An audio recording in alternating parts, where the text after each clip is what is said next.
Hello everyone, and welcome back to X-Ranger. Before we begin, I thought it would be interesting if each of you could leave a comment indicating which part of the world you're joining us from. Also, don't forget to like and subscribe if you're enjoying the episodes. Now let's get comfortable, relax, and start our program. The lake water lapped against our boat as I pulled the oars through the black surface. Karen laughed at something I'd said, the sound carrying across the water in the quiet night. It was August 1999, my final summer at Lake Christie before college. The outline of pine trees surrounded us, a jagged black edge against the navy sky. Stars reflected on the water, duplicating themselves in wavering points of light. "It's so peaceful out here, Jay," Karen said, trailing her fingers in the cool water. I nodded, glancing at my watch in the moonlight. 11:38 p.m. We told everyone we'd be back by midnight. "We should start heading back soon," I said, adjusting my grip on the wooden oars. "Current stronger than I thought." I twisted my body, preparing to turn our small rowboat back toward the camp's dock. That's when I heard it.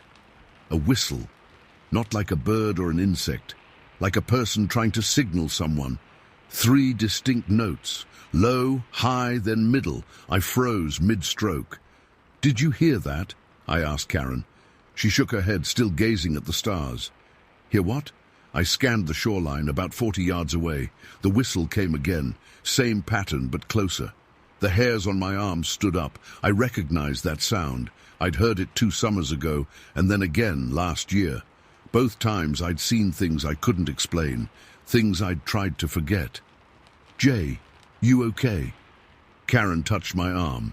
Before I could answer, a small splash broke the stillness, like a rock hitting the water maybe 20 feet from us. "What was that?" Karen's voice changed, tension creeping in. "Probably a fish," I said, but I knew better. "Pass me that flashlight." Karen handed me the heavy mag light we'd brought along. I clicked it on, sweeping the powerful beam across the shoreline. Trees, rocks, the sandy strip where we sometimes had bonfires. Nothing unusual, then a small splash again, closer this time. I swung the light toward the sound. 2 yellow eyes reflected back at me, not green like a deer's or red like a raccoon's, yellow, like sick amber. They were at least 7 feet off the ground, partially hidden in the tree line. My blood went cold. The same eyes I'd seen before, the same creature. "Jay, what is it?" Karen grabbed my arm, her fingers digging into my skin. "What do you see?" I clicked off the flashlight. Something inside me knew that light was attracting it. "Nothing," I lied, my mouth dry. "Probably just a deer." Karen relaxed slightly, but I could feel my heart hammering in my chest. I gripped the oars and started rowing, harder than before. My muscles burned, but the fear pumping through me was stronger. "Whoa, what's the rush?" Karen asked, bracing herself against the sudden movement. "Just remembered we promised to meet up with Brett and Tanner at midnight." I lied again. The whistle came once more, now from a different spot along the shoreline. It was following us. I pulled the oars even harder, water splashing over the sides of the boat. Karen didn't say anything else, maybe finally sensing my panic. The dock was in sight now, its weathered boards visible in the moonlight. I kept my eyes fixed on it, refusing to look at the shoreline again. I didn't want to see those eyes. I didn't want to know if it was coming closer. When we hit the dock, I jumped out, nearly tipping the boat. Karen yelped in surprise. I tied the boat quickly, my fingers clumsy with adrenaline, then helped Karen out.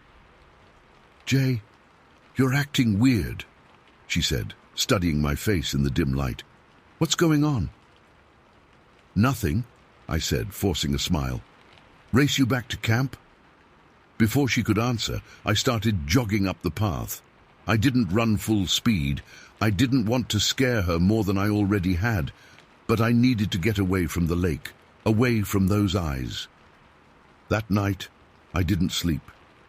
I stared at the ceiling of my cabin, listening for whistles, for footsteps, for anything unusual.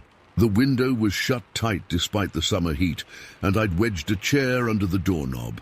My 3 cabin mates thought I'd lost my mind. By morning, I'd convinced myself I was being stupid. Maybe it was a deer, maybe my mind was playing tricks on me, but deep down I knew. This was my 3rd encounter with something at Lake Christie that shouldn't exist. Something people called Sasquatch or Bigfoot. I'd never seen its full form, clearly, just those eyes and a massive silhouette. But that was enough. I never told anyone about that night, not for years. The memory of those eyes followed me long after I left Lake Christie for the last time. Sometimes, when I'm alone in the dark, I still hear that 3-note whistle. The first time I saw it was during my sophomore year at Lake Christie, summer of 1997. I was 16 and thought I knew everything. Me and my buddy Devin had snuck out of our cabin after lights out. We wanted to smoke cigarettes we'd stolen from his older brother by the lake. The counselors did bed checks at 10:30, and by 11:15 we figured it was safe. We crept through the woods, following the narrow dirt path to the lake. Flashlights pointed at our feet to avoid detection. "Man, I can't believe Taylor wouldn't come," Devin said, swatting at a mosquito. "Dude's always talking about being a rebel." "He's all talk," I replied, the beam of my flashlight bouncing with each step. Besides, he was half asleep already. We reached the small clearing that overlooked the lake. The moon was nearly full that night, casting enough light that we could see the water stretching out before us. We sat on a fallen log, and Devin pulled out the crumpled pack of Marlboros.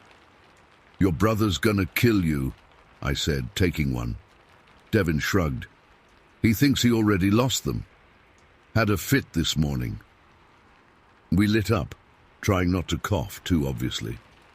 We weren't regular smokers, just doing it for the thrill of breaking rules. The lake was still, and the night was filled with normal sounds. Crickets, frogs, the occasional splash of a fish. Then the noises stopped, all at once, like someone had hit a mute button on the forest. "You hear that?" I asked. "I don't hear anything," Devin replied, flicking ash from his cigarette. "Exactly. Everything just went quiet." Devin paused, listening. "Huh, weird." Then we heard it, a crack, like a branch breaking under significant weight. Then another, and another. Something big was moving through the woods behind us. "Probably a deer," Devin whispered, but his voice had an edge to it. I nodded, but the footsteps didn't sound like a deer. They were too heavy, too deliberate. The underbrush crackled and snapped in a steady rhythm, moving parallel to the shoreline about 30 yards behind us. "Let's go back," I said, dropping my cigarette and crushing it under my shoe.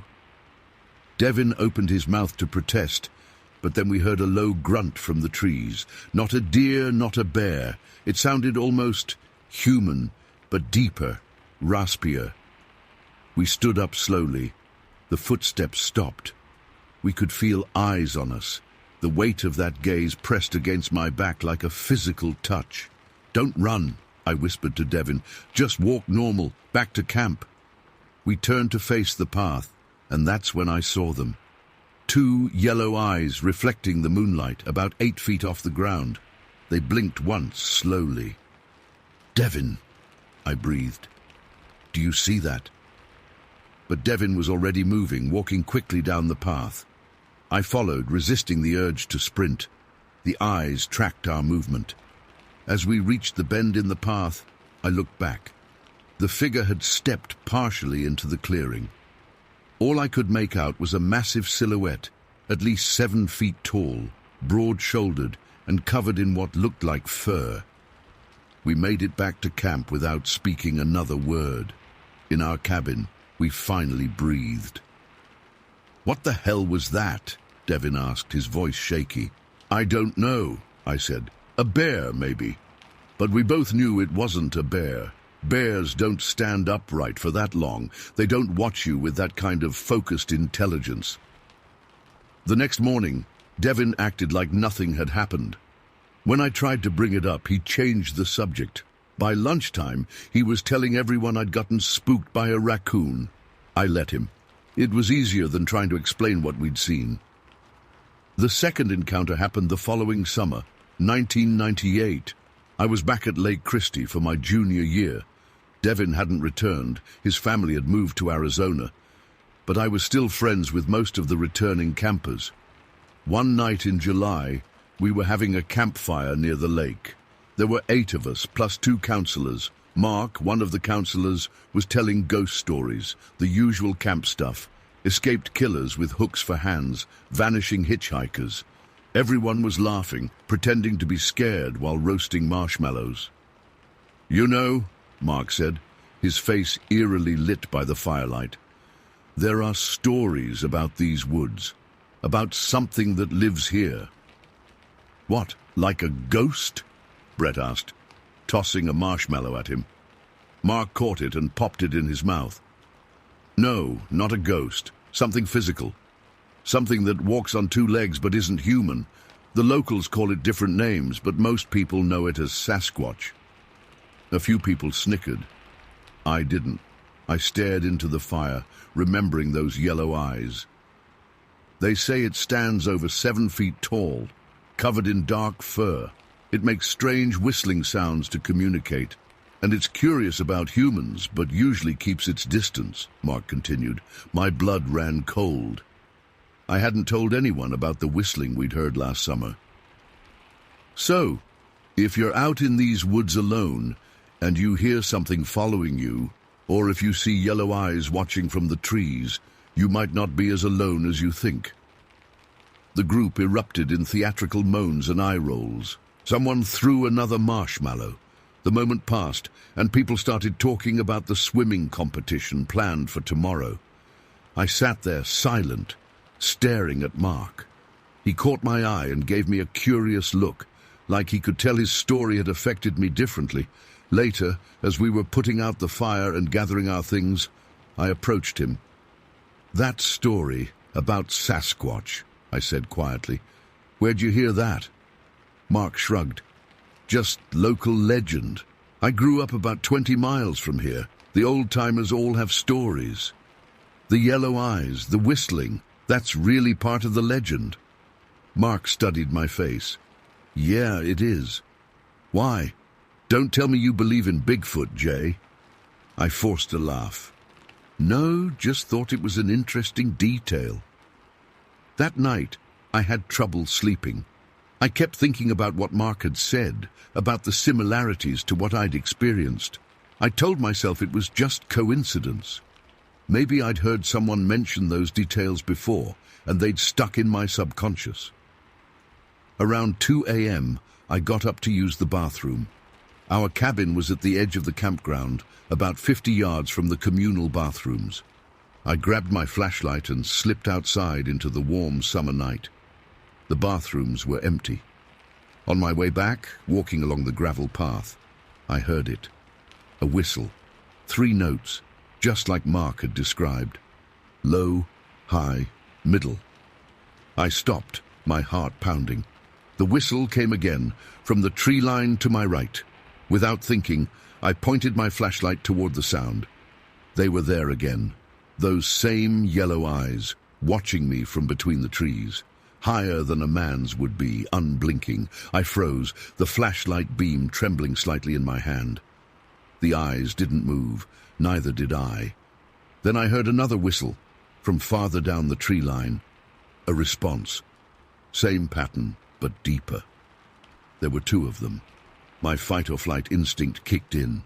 I clicked off the flashlight and ran, stumbling in the darkness back to my cabin. I burst through the door, waking up my cabin mates. "What the hell, Jay?" Taylor groaned from his bunk. "Sorry," I gasped, locking the door. "Thought I saw something." "A bear?" Tyler asked, sitting up. "No, just nothing. Probably just a deer. Go back to sleep." I climbed into my bunk, pulling the covers up despite the heat. I didn't sleep for the rest of the night. I kept the flashlight next to me, clicking it on whenever I heard a sound outside. By morning, I'd almost convinced myself it was my imagination. Almost. But deep down, I knew what I'd seen. After that third encounter with Karen in 1999, I never went back to Lake Christie. I turned down the counselor position they offered me for the next summer. I told my parents I wanted to work at the local grocery store instead, save up more money for college. The truth was, I couldn't face those woods again. I couldn't risk seeing those eyes, hearing that whistle. Each encounter had gotten closer, more direct. I feared what might happen next time. I kept these experiences to myself for years. In college, when people shared scary stories at parties, I stayed quiet. When friends suggested camping trips, I made excuses. I avoided horror movies about creatures in the woods. The memories faded somewhat with time, but they never disappeared completely. Sometimes I'd wake up in the middle of the night, certain I'd heard a 3-note whistle outside my window. On hiking trips with friends, I'd find myself scanning the trees for yellow eyes. I never had physical contact with whatever I saw at Lake Christie. In some ways, that made it worse. There was no definitive moment, no clear evidence I could point to and say, this happened. Just glimpses and sounds and the overwhelming feeling of being watched by something that shouldn't exist. It's been 20 years since that summer with Karen on the lake. I've moved on with my life, college, career, marriage, but sometimes I still catch myself listening for whistles in the dark, and I wonder if somewhere in the woods around Lake Christie, something still remembers me too. Story 2. My hands were coated in mud, much like the rest of me. That's how dirt biking goes when you're 14 and fearless in the backwoods of Belleville. Tommy and I had been riding all day, pushing our bikes through trails that grew increasingly sloppy as the afternoon wore on. We didn't care. The worse the conditions, the more fun we had. The sun was sinking fast behind the tree line, painting long shadows across the narrow trails we'd been racing through all day. My old Yamaha was running rough, but I'd pushed it hard. Tommy's Honda was in better shape, but he rode more carefully than I did. We were both exhausted and covered in mud splatter, our faces masked with it, except for the clean strips where our goggles had been. "We should head back," Tommy said, pulling alongside me at a fork in the trail. "It's getting dark." I nodded, but then felt the uncomfortable pressure in my bladder that had been building for the last hour. Gotta take a leak first. We stopped at a narrow opening in the trail. The woods were thick here, a mix of pine and hardwoods with dense undergrowth between them. Tommy held my bike while I walked a few steps off the path, just far enough for privacy but close enough to still see him through the trees. I unzipped and started to relieve myself against the base of a thick oak. The woods were quiet, except for the cooling tick of our bike engines and the distant call of birds settling in for the night. The air had that damp, earthy smell that comes with approaching evening, and a thin mist was starting to form between the trees. That's when I heard Tommy's voice, not normal, not the joking tone he'd used all day. "Marcus!" His voice cracked with panic. "Marcus, hurry up!" I turned my head, still midstream, annoyed at first. "What's your problem? The words died in my throat when I saw Tommy's face. He was sheet white, his eyes wide and fixed on something behind me and to my left. His mouth hung open, and his hands were shaking so badly I thought he might drop my bike. "Get on your bike!" he screamed. "Now!" The terror in his voice jolted through me like an electric shock. I quickly zipped up and began to turn toward my bike, but something made me look over my shoulder first, toward whatever had Tommy so spooked. 30 feet away, at the edge of a clearing, it stood. My brain struggled to process what I was seeing. At first, I thought it was a bear standing on its hind legs, but it wasn't a bear. It was too tall. Way too tall. The figure towered between the trees, at least 8 or 9 feet high, maybe more. Its body was massive, covered in dark, matted hair that hung in clumps. The arms, Jesus. The arms were unnaturally long, hanging almost to what would be its knees, ending in what looked like hands, not paws. Its shoulders were broad and hunched forward. but it was the eyes that froze me in place. Dark, deep-set eyes that reflected none of the fading daylight, fixed directly on me with an intensity that felt like a physical weight. For one endless second, we stared at each other. Then it moved. It took a step forward, branches snapping under its weight. The movement broke whatever spell had frozen me in place. I spun and ran, my legs pumping before my brain had fully caught up. 3 desperate strides brought me to the trail where Tommy waited with my bike. I didn't stop running. I leapt, one fluid motion carrying me onto the seat of my Yamaha. As I landed, I felt something tug at the back of my jacket, a sharp pull that nearly took me off the bike. Tommy was already revving his engine, his face a mask of pure terror. I kicked my starter and twisted the throttle hard. The bike roared beneath me, tires spinning in the mud before finding purchase. We shot forward down the trail, the bikes throwing mud behind us in rooster tails. "Go! Go! Go!" Tommy screamed over the engines. I didn't look back. I couldn't. Something warm and wet spread down my legs, and with a flash of humiliation that barely registered through my terror, I realized I'd soiled myself. I didn't care. The only thing that mattered was putting distance between us and whatever stood in those woods. We flew down the trails, taking corners too fast, skidding and nearly wiping out multiple times. Neither of us spoke. We just rode, pushing our bikes to their limits until we finally broke out of the forest and onto the gravel road that led back to town. Only then did I dare to slow down and look behind us. The tree line was quiet, normal. Nothing followed us onto the open road. Tommy pulled up beside me, his chest heaving. "Did you see it?" I gasped. Tommy nodded, his hands still shaking on the handlebars. "What the fuck was that thing?" I shook my head. I don't know. We rode home in silence, the cooling air raising goosebumps on my skin. Or maybe it was the lingering fear. When we reached my driveway, Tommy finally spoke again. "Nobody's gonna believe us." "I know," I said. "We need proof," he said, his voice steadier now. "We should go back tomorrow, with a camera." The idea of returning to those woods made my stomach clench, but he was right. Without evidence, we'd just be 2 kids with a crazy story.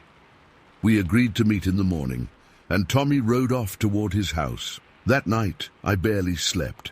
Every time I closed my eyes, I saw that figure standing at the edge of the clearing, those dark eyes fixed on me.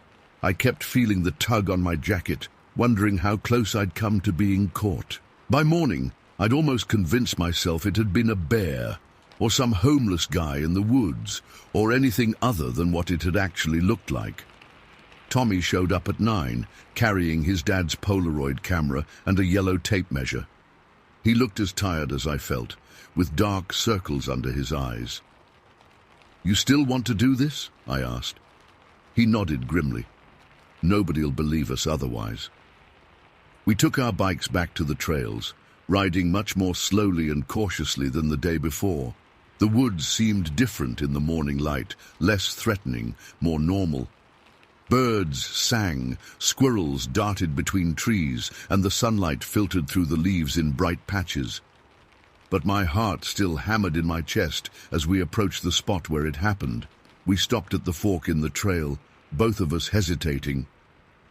"This is it," Tommy said. I nodded and killed my engine. The sudden silence felt oppressive. We climbed off our bikes and stood there for a moment listening to the woods. "Where exactly were you standing?" Tommy asked, pulling out the tape measure. I pointed to the oak tree a few feet off the trail. "Right there," and it was standing over in that clearing by those 2 tall pines. Tommy walked to where I'd been standing, then looked toward the clearing. He held up the camera and took a photo of the spot where the creature had stood. The Polaroid whirred and spat out a grey square that slowly developed into a picture of empty woods. "Let's measure how far it was," he said. We unspooled the tape measure from my position to the edge of the clearing. 28 feet. Close enough to the 30 I'd estimated. Then we started looking for tracks or any sign of the thing's presence. At first, we found nothing. The ground in the clearing was covered with pine needles and fallen leaves that showed no obvious disturbance. But as we moved back toward the trail, Tommy called out, "Marcus, look at this!" I hurried over to where he was crouching on the path. There, in a patch of soft mud, was an impression unlike anything I'd ever seen. It was roughly foot-shaped, but enormous, at least 16 inches long and abnormally wide. The tape measure confirmed it. 16.5 inches from heel to toe. "That's not human," Tommy whispered. "And it's not a bear," I added. Bears don't leave prints like this, with 5 distinct toe impressions and what looked like an arch. We followed the trail and found 2 more similar prints, spaced about 4 feet apart. The stride length alone told us whatever made them was huge. Tommy photographed each one, the Polaroids slowly building a record of something impossible. As we documented the last footprint, the woods went quiet. The birdsong that had been our constant companion suddenly ceased. The hair on the back of my neck stood up. "Tommy," I said softly, "do you hear that?" He nodded slowly, his eyes darting between the trees. "I don't hear anything. That's the problem." We both knew what it meant when the forest goes silent. Something was out there, something the other animals wanted no part of. "We should go," I said, trying to keep my voice steady. Tommy nodded, gathering the photos and stuffing them in his pocket. We backed toward our bikes, never taking our eyes off the surrounding woods. That's when I felt it, the unmistakable sensation of being watched, not just observed, but studied. My skin crawled with the certainty that eyes were fixed on us from somewhere in the dense undergrowth. We climbed onto our bikes without another word. I kicked my starter 3 times before the engine caught, each second feeling like an eternity. As we prepared to ride away, a branch snapped somewhere deep in the woods, a sharp crack that echoed through the trees. We didn't wait to see what caused it. We gunned our engines and tore down the trail, not slowing until we reached open ground again. This time, we didn't stop at my house. We rode straight to Tommy's garage and shut the door behind us before we even cut the engines. Inside, hands trembling, we spread the Polaroids on Tommy's workbench. 6 photos in total. 3 of the footprints, 1 of the clearing, 1 showing the distance measurement, and 1 of the oak tree where I'd been standing. They were real. It had been real. "What do we do with these?" Tommy asked. I thought about it for a long moment. "Nothing." "What?" "But this is proof." I shook my head. "Proof of what? Giant footprints? People will just say we faked them, and even if they believe the prints are real, they'll say it was a guy in boots or something." "But we both saw it," Tommy insisted. "Yeah, and who's going to believe 2 kids? They'll say we made it up or that we were seeing things because it was getting dark." I picked up one of the photos. These don't show what we saw. They just show where it was. Deep down, I think we both knew there was another reason not to share the photos. Talking about what we saw, trying to convince others, would mean reliving that moment of pure terror again and again. Neither of us wanted that. "So we just keep it to ourselves?" Tommy asked. I nodded. "Just between us." We made a pact that day, sitting in Tommy's garage with those Polaroids spread between us. We wouldn't tell anyone else. Not our parents, not our friends, no one. What happened in those woods would stay between us. Tommy kept the photos in a shoebox under his bed. Sometimes, in the years that followed, we'd take them out and look at them, reminding ourselves that it wasn't a shared hallucination or a childhood fantasy. We never spoke of it outside of those private moments. Life went on. We grew up, finished school. Tommy moved to California after college, while I stayed in the area, eventually taking over my dad's hardware store. We stayed in touch, meeting up every few years when he came back to visit family. During those visits, usually after a few beers, one of us would inevitably say, "Remember that day in the woods?" And we'd talk about it again, analyzing and reanalyzing what we'd seen, what it could have been. 32 years passed this way. I never went back to those specific trails. Occasionally I'd drive past the entrance to those woods and feel a chill run down my spine, but I never ventured in. As the area developed, parts of the forest were cut down for housing, but that deep section where we'd encountered the creature remained untouched, preserved as a nature reserve. Then last month, Tommy called me. His voice sounded strange, tight. "Have you seen the news?" he asked. "What news?" "2 hikers went missing in the reserve last week. They found one of them yesterday, in shock, couldn't speak. The other one's still missing." My blood ran cold. "Where in the reserve?" There was a long pause. "Near the old dirt bike trails, Marcus. Where we used to ride." We were silent for a moment, both thinking the same thing, but afraid to say it out loud. "It's still out there," I finally said. "Yeah," Tommy replied. "I think it is." After we hung up, I sat for a long time in my living room, staring at nothing. I thought about calling the police, telling them what we'd seen all those years ago. But what would I say? That 32 years ago my friend and I saw something impossible in those woods, that I still have nightmares about dark eyes watching me from between the trees. They wouldn't believe me. Just like we knew they wouldn't believe us back then. So I did nothing, just like I've done nothing all these years. But I wonder now if that was the right choice. If we had told someone, anyone, would it have made a difference? Would those hikers have stayed out of those woods? I don't know. All I know is that something was out there then, and I believe it's still out there now. Watching, waiting.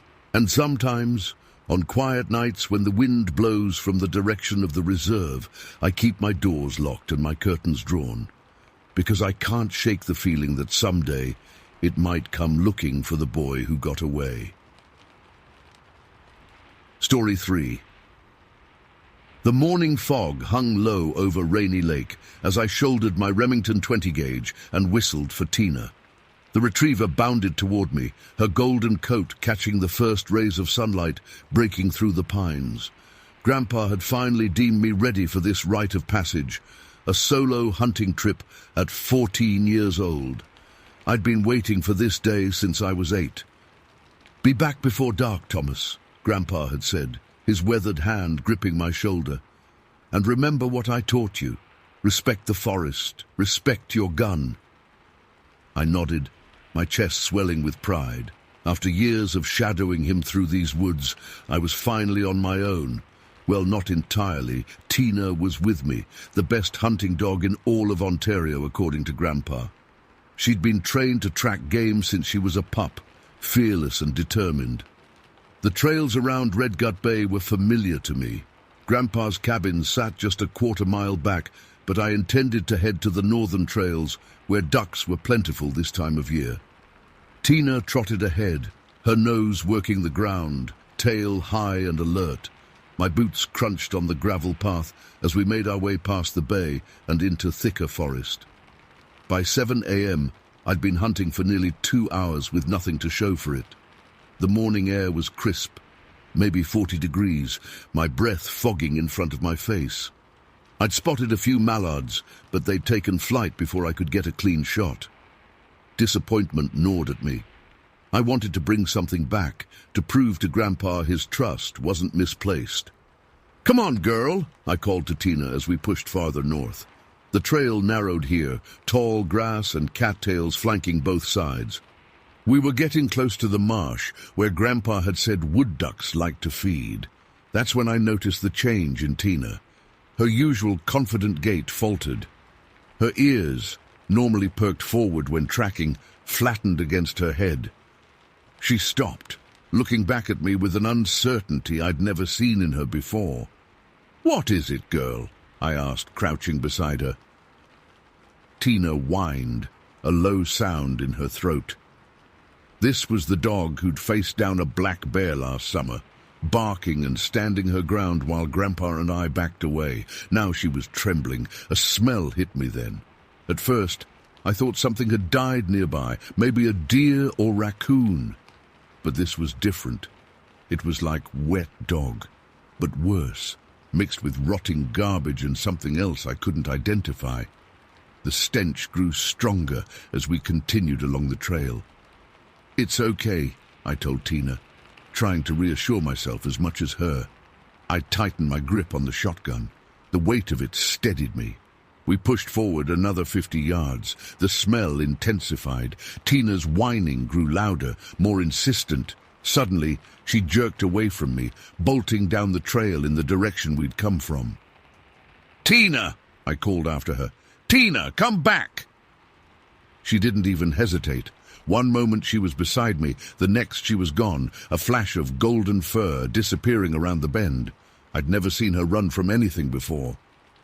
"Tina!" I called again, fear creeping into my voice. The trail ahead was empty, silent, except for the occasional bird call and the rustle of cattails in the breeze. That's when I noticed the tall grass to my right begin to move. Not in the uniform way that wind pushes through it, but erratically, like something large was moving through it. The grass stood about 3 feet high, which meant whatever was pushing through it was at least that tall. I raised my shotgun instinctively, my heart hammering against my ribs. The movement stopped. For a long moment, nothing happened. I told myself it was probably a deer, maybe even a moose. They were common enough in these parts. Then it stood up. The creature rose from the grass like something from a nightmare. One moment the grass was still, the next this thing was standing there, towering over everything. It was massive, taller than my dad, taller than any man I'd ever seen. It had to be at least 8 feet, maybe more. Its shoulders were broader than a refrigerator, the arms hanging at its sides longer than my entire torso. I'd seen black bears before. Once, with Grandpa, we'd encountered a big male that must have weighed over 500 pounds. This thing was twice as large as that bear, standing on 2 legs that looked powerfully muscular under a coat of dark, matted hair. For a moment, we just stared at each other. Its face was flat, almost human-like, but wrong in ways I couldn't immediately process. Dark eyes, set deep under a prominent brow ridge, looked at me with what seemed like curiosity. The eyes were greyish-black, reflective in the morning light. No whites visible, just dark pools watching me. What struck me most were its lips, brownish-red, almost like dried blood, contrasting against the dark face. They weren't curled in a snarl. It wasn't showing teeth. It was just watching me. My finger rested on the trigger of the shotgun, but I couldn't move. My arms felt leaden, my legs rooted to the ground. The shotgun might as well have been a toy for all the protection it seemed to offer against this massive creature. Then, with a casual grace that defied its size, it stepped onto the trail. 2 enormous feet planted in the dirt, not 20 yards from where I stood. It never took its eyes off me as it crossed, just 2 or 3 strides, covering what would have taken me a dozen steps. The creature moved almost silently, despite its bulk and the undergrowth it pushed through. I heard only the slightest crack of twigs, the soft displacement of earth beneath massive feet. The smell was overwhelming now, filling my nostrils and making my stomach turn. I wanted to run, to scream, to do anything, but terror had paralyzed me completely.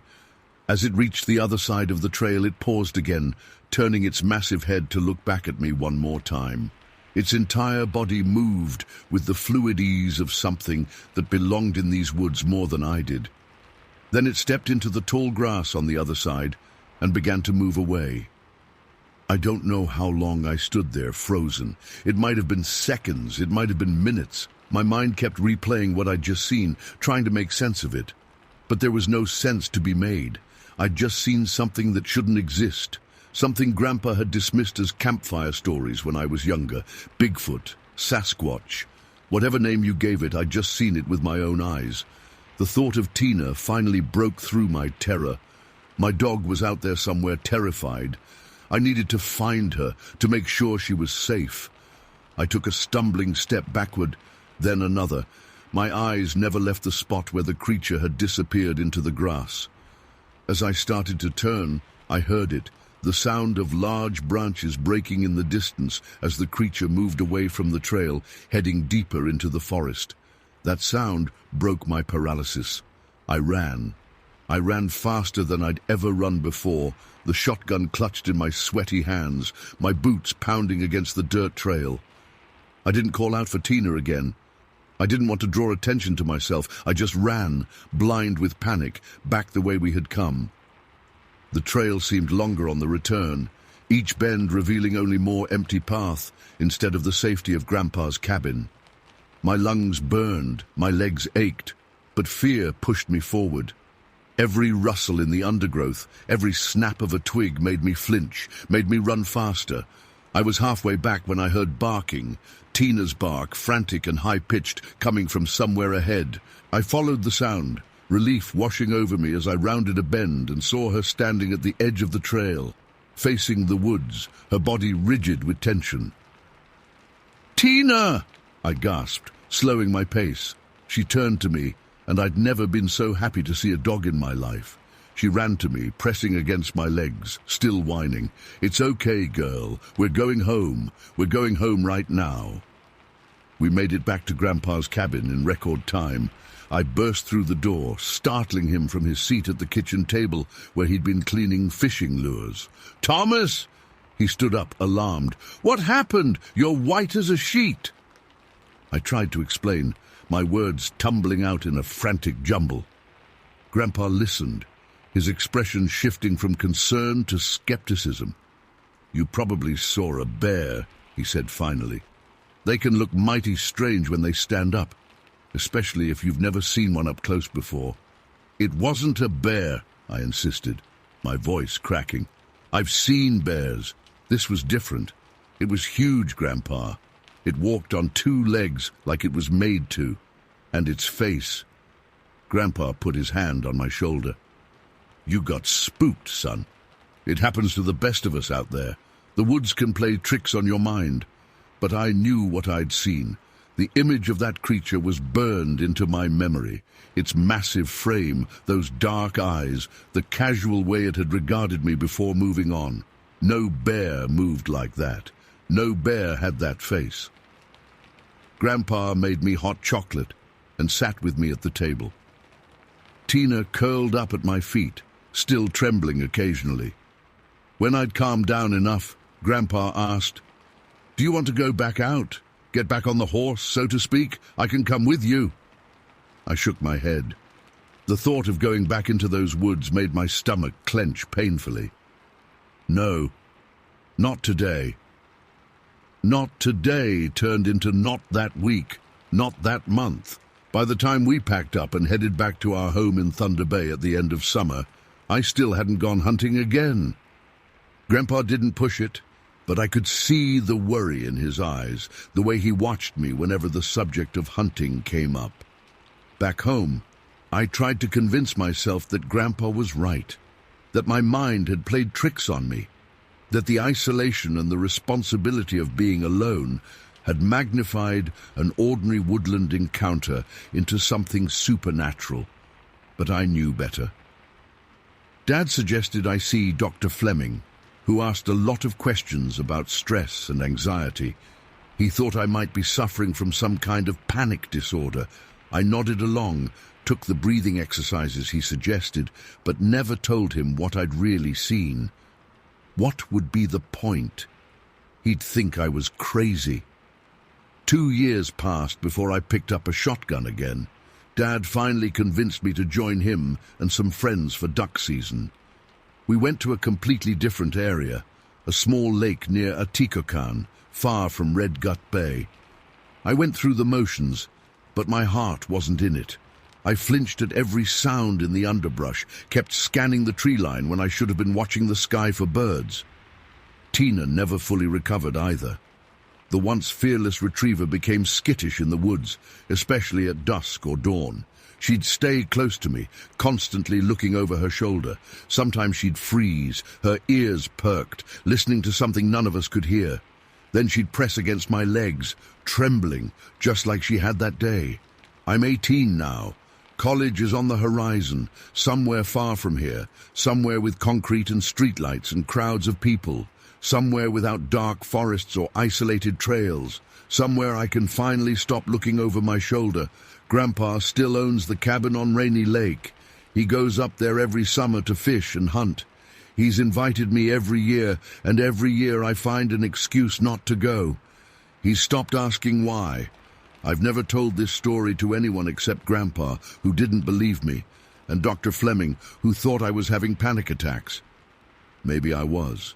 Maybe my mind did conjure up something that wasn't there. That's what the rational part of my brain wants to believe. But then I remember the smell, the way Tina ran, the sound of branches breaking under tremendous weight, the dark, knowing eyes that looked into mine, the creature crossing the trail in 3 strides, the absolute silence of its movement despite its size. I remember all of it with perfect clarity, and I know that something is out there in those woods, something that doesn't belong in the world as we understand it, something that watches and waits and knows these forests better than any human ever could. I don't know if it meant me harm that day. It could have caught me easily if it wanted to. Instead, it just looked at me, crossed the trail, and walked away. Maybe I wasn't worth the trouble. Maybe it was just passing through. Or maybe it was sending a message. These woods are mine. Remember that. I remember. And I'll never set foot on those northern trails again. Story 4. I woke up to a deep, rumbling sneeze. The sound vibrated through our small cabin, pulling me from sleep like a hand yanking me upright. It was around 2 a.m., according to the glowing clock radio next to my bed. A suffocating stench hit me next. Garbage mixed with skunk spray, layered with rotten meat and wet dog. The smell was so thick I could taste it. Our family cabin at Forest Rock Camp sat about 50 feet into the bush, separated from the other accommodations by a wall of pine trees and undergrowth. My parents chose it every summer for the privacy. That night, summer of 1989, was particularly hot and muggy. Mum had left the windows open to catch any breeze that might come off the lake. I was 10 years old. My bed sat about 8 feet from the open window, which now framed the darkness outside like a black canvas. The moonlight spilled onto the wooden floor in silver patches. I sat up, rubbing my eyes, wondering what could have made that noise. A raccoon, maybe. But raccoons didn't sneeze like that, and they sure didn't stink like that. I slipped out of bed, my bare feet hitting the cool wooden planks. Curiosity pulled me toward the window. The smell grew stronger with each step. My nose wrinkled involuntarily. When I reached the window and looked out, my heart stopped. The moonlight vanished, blocked by something massive standing directly outside. A head the size of a cow filled the window frame, peering in at me. The face wasn't human or animal, at least not any animal I'd ever seen in books or at the zoo. It had features like a monkey or an ape, but too large, too wrong. Its eyes caught the moonlight, reflecting yellow-green like a cat's. Dark, matted fur covered its face and what I could see of its shoulders. The creature's breath hit me in waves, carrying that putrid smell. Its nostrils flared as it took in my scent too. We stared at each other for what felt like minutes, but must have been seconds. A whimper escaped my throat. I couldn't move, couldn't run, couldn't scream. My legs felt bolted to the floor. The noise I made woke my mother. I heard her bed creak in the next room. "Daniel," she called out, her voice thick with sleep. "You okay, honey?" At the sound of her voice, the creature's head jerked back from the window. The moonlight flooded back into the room as the thing disappeared. I heard heavy footsteps crashing through the underbrush, branches snapping like twigs. "Mom!" I finally managed to yell. "Mom, there was something at my window!" She appeared in my doorway, hair messy from sleep, squinting in the darkness. "What are you doing up, Daniel?" "There was—" I pointed to the window, my hand shaking. Something was looking in at me. It was huge, Mom, like a giant monkey man. Its head was big as a cow. Mom sighed and crossed the room to me. She put her arm around my shoulders and guided me back to bed. It was probably just a deer, honey, or maybe one of the neighbor's cows got loose again. It wasn't a cow, I insisted. It had a face, and it sneezed, and it stunk real bad. She felt my forehead with the back of her hand. No fever. Must have been a nightmare, Danny. The window's been open all night. You probably smelled the garbage cans out back, and it worked its way into your dream. But back to sleep now. We've got fishing with Dad in the morning, remember?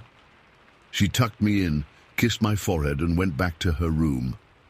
I lay there, rigid under my covers, staring at the open window. The smell had faded, but I could still detect traces of it. Every sound from the forest made me flinch. Every hoot of an owl, every rustling leaf. I didn't sleep again that night. When morning came, I was the first one up. While Mom made breakfast and Dad checked the fishing gear, I snuck outside to investigate. The ground was still wet with dew as I rounded the cabin to my bedroom window. What I saw confirmed everything. A path of destruction cut through the underbrush. Broken branches, flattened ferns, disturbed earth. It looked like a small car had plowed through the vegetation. In the softer dirt near the cabin wall, I found footprints. They were huge, twice the size of my dad's boots, and deeply pressed into the soil. 5 toes, but wider and longer than any human foot. "Daniel, breakfast!" Mom called from inside. I ran back in, breathless. "Mom, Dad, you gotta come see! There's tracks outside my window!" Dad looked up from sorting fishing lures. "What kind of tracks, Bud?" "From the thing I saw last night. It left footprints and broke branches. Come see!" Mom and Dad exchanged a look I'd come to recognize over the years. The humor him look. Dad ruffled my hair. "After breakfast, champ. Those fish won't wait all day."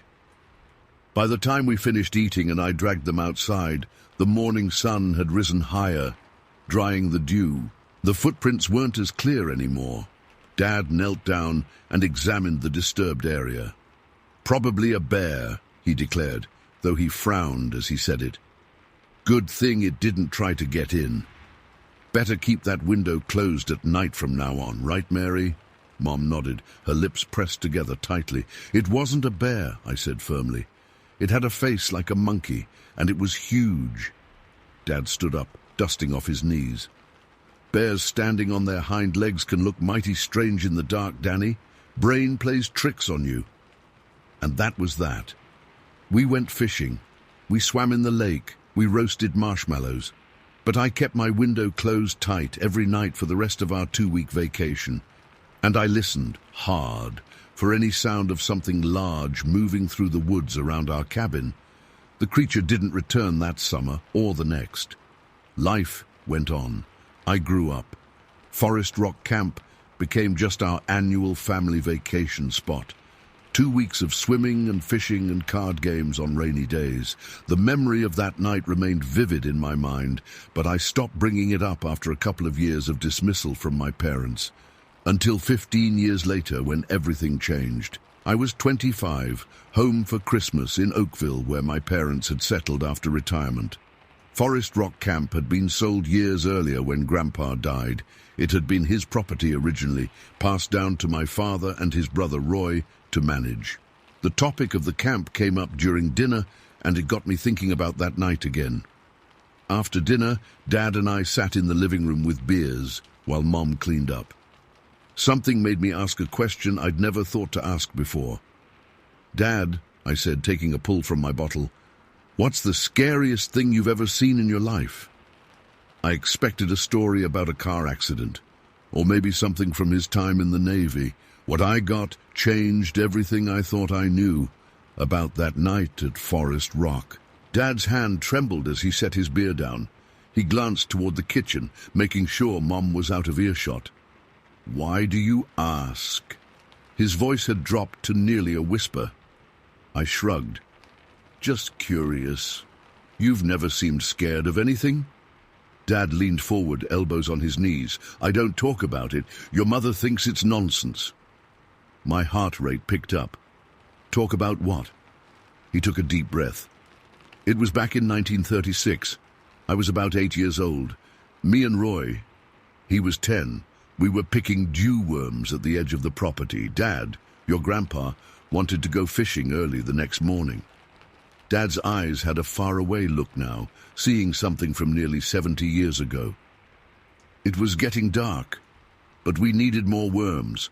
We were right at the edge of the thick bush, where the clearing ended. Then we heard this grunt and rustling, like something big moving through the trees. My mouth went dry.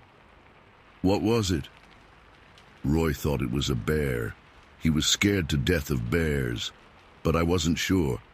The sound wasn't right. Dad swallowed hard. We ran back to Grandpa, told him what we heard. He grabbed a lantern and his shotgun, took us back to the spot. Dad's hands were definitely shaking now. I'd never seen him like this. Grandpa shone the lantern into the bush, and that's when we saw it. He paused, struggling with the words. A giant hairy man walked away from us, into the deeper woods. Must have been 8, 9 feet tall, covered in dark hair. Walked on 2 legs, but not like a person walks. More rolling somehow. The hair on my arm stood up. Did Grandpa shoot at it? Dad shook his head. No, he just stood there, frozen like us. Then he grabbed our shoulders and marched us back to the house. Told us never to speak of it again. Said it would scare the customers away if word got out. And you never saw it again? I asked, though I already knew the answer. Dad took another swig of beer. No. But Roy swore he heard it a few times over the years. Said sometimes at night he'd hear heavy footsteps in the woods and smell something awful. He looked at me directly now. Why are you asking about this, Danny? I told him. Everything about that night when I was 10. The sneeze that woke me, the stench, the massive face at my window, the destruction and footprints I found the next morning. Dad's face went pale. You actually saw it up close? I nodded. You and Mom said it was a deer or a bear. Jesus! Dad ran a hand through his thinning hair. I never thought... it had been so many years since anyone had seen anything. I figured whatever Grandpa and Roy and I saw back then had moved on or died out. So, you believe me? I asked, feeling a strange mix of validation and renewed fear. Yes, son, I believe you. He glanced toward the kitchen again. But your mother wouldn't. Best we keep this between us. We sat in silence for a few minutes, the weight of shared knowledge hanging between us. What do you think it was? I finally asked. Dad shook his head. Don't know. Don't want to know, to be honest. Some things are better left alone. But I couldn't leave it alone. Over the next few years, I researched everything I could about the Uford area. I found old newspaper clippings about strange sightings going back to the early 1900s, local indigenous stories about forest giants, trappers who went missing, livestock killed and partially eaten. I even went back to Forest Rock Camp once, though it had been converted to upscale vacation homes. I hiked into the woods where our cabin had stood, but found nothing except new construction and manicured trails. The thing that looked in my window that night has haunted my dreams for decades now. Sometimes I convince myself it was just a child's imagination, fueled by Dad's story years later. But then I remember the smell, the way the creature's breath fogged the window glass, the yellow-green reflection in its eyes. Those details were too real, too specific. Last month I took my own son camping about 30 miles from the old Forest Rock campsite. On our second night, he woke me up around 3 a.m. Dad, he whispered, shaking my shoulder, something stinks outside the tent. I lay perfectly still, listening. Heavy footsteps circled our campsite. Something large sniffed loudly at the tent fabric. Don't move, I whispered to my son. Don't make a sound. The footsteps continued circling. Once, twice, 3 times around our tent. The smell was unmistakable. Garbage, skunk, rotten meat, wet dog. Then came a deep, rumbling sneeze that shook the tent poles. My son's eyes went wide in the darkness. I put my finger to my lips. After what felt like hours, but was probably only minutes, the footsteps moved away. The smell gradually faded. When morning came, we found a path of destruction through the underbrush leading away from our campsite. The impressions in the soft ground looked like footprints, massive ones. We packed up immediately and left. I haven't told my wife why we came home early. I haven't told her about the destroyed vegetation or the footprints. And I definitely haven't told her that whatever scared me as a child, whatever terrified my father back in 1936, is still out there in the woods around Uford. Some things are better left alone. But some things don't leave you alone, no matter how much you try to forget them. The monkey-headed thing that looked in my window that hot summer night 30 years ago is still out there. And now it's seen my son too. I won't be going back to those woods again. But I know the dreams will never stop. And every time I catch a whiff of something rotten, I'll be 10 years old again, staring into those yellow-green eyes that stared back at me from a face too large and too wrong to exist in our world. But it does exist, and it remembers me. Story 5. I still wake up in the middle of the night sometimes, my heart pounding, sheets soaked with sweat. Tom says I'm just having nightmares, but he knows better. We both do. What we saw at that cabin changed us forever. My name is Martha Hebert. My husband Tom and I bought our slice of paradise back in 2001, a small cabin nestled in the Ontario wilderness, about 40 miles from New Liskeard. Nothing fancy, just a 2-bedroom wooden structure with a stone fireplace and enough land to feel like we'd escaped civilization. We'd drive up from our main home in Sudbury whenever we could, usually long weekends and the occasional week-long vacation. April 15th, 2009. That date is burned into my memory like a brand. The morning had started peacefully enough. We'd arrived the previous evening for a 5-day getaway. Spring was just beginning to show itself. Patchy snow still clung to the shadowy spots, but you could smell the earth coming back to life. Tom had gone out early to check our generator and make sure the water pump was working right after the winter. I was still in my pajamas, moving through the cabin's small back bedroom. The air felt stuffy after being closed up all winter, so I decided to open the blinds and let some light in. That's when I saw it. At first, my brain couldn't process what my eyes were seeing. On the hilltop, maybe 60 yards away, stood something massive. It was upright, that's what hit me first, standing on 2 legs like a person, but absolutely nothing like any person I'd ever seen. The thing was covered in dark, matted hair. Not fur exactly, more like long, shaggy hair that moved slightly in the breeze. My hand froze on the blind cord.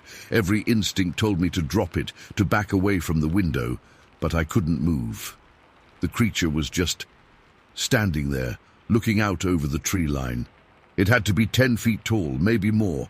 The proportions were all wrong for a human, too broad, too massive. Its arms hung longer than they should have. "Tom!" I finally managed to croak out, my voice barely above a whisper. Then louder, "Tom!" I heard the back door slam and his boots on the wooden porch. "What is it?" he called. "Come here, quick, bring your camera." Tom appeared in the doorway, his face flushed from the morning chill. "What's wrong?" I pointed to the window, my hand shaking. "Look, on the hill." He stepped forward carefully, peering through the glass. His sharp intake of breath told me he saw it too. "Jesus Christ," he whispered. "What the hell is that?" "I don't know," I said. "But you need to take a picture. Nobody will believe us." Tom nodded, his eyes never leaving the window. "My digital's in the truck. I'll be right back." "Hurry," I urged. The creature still hadn't moved, but I was terrified it would disappear before Tom could document it. Tom returned moments later, camera in hand. "Still there?" I nodded. "It hasn't moved." "I'm going outside," he said firmly. "I need to get a clear shot without the glass in the way." "Tom, no!" But he was already moving toward the door. "Stay here. Watch through the window." My heart hammered against my ribs as I watched Tom step outside. The old Sony digital camera he carried had been a Christmas gift 3 years earlier. I'd never seen him so determined to use it. From my position at the window, I could see Tom rounding the corner of the cabin. He was moving slowly, deliberately, trying to power up the camera as he walked. The little screen lit up, but then he stopped, pressing buttons frantically. The creature had spotted him. Even from this distance, the shift in its posture was unmistakable. It had gone rigid, its massive head turned directly toward Tom. They stood like that for what felt like minutes, but must have been only seconds. My husband and this impossible being, locked in silent acknowledgement of each other. Tom kept fiddling with the camera. Later, he told me he'd had to delete old photos to make room on the SD card. I wanted to scream at him to forget the pictures and get back inside, but my voice had abandoned me. Finally, Tom raised the camera. I heard the faint electronic shutter sound once, then again.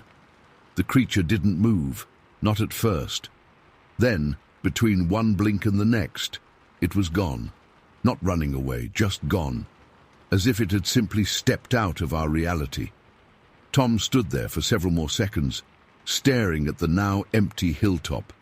Then he turned and hurried back inside, his face pale. "Did you see that?" he demanded, pushing the camera into my hands. "Did you see it just vanish?" I nodded, unable to form words. My fingers trembled as I navigated to the photo gallery on the camera. The images were there, 2 shots of the hilltop.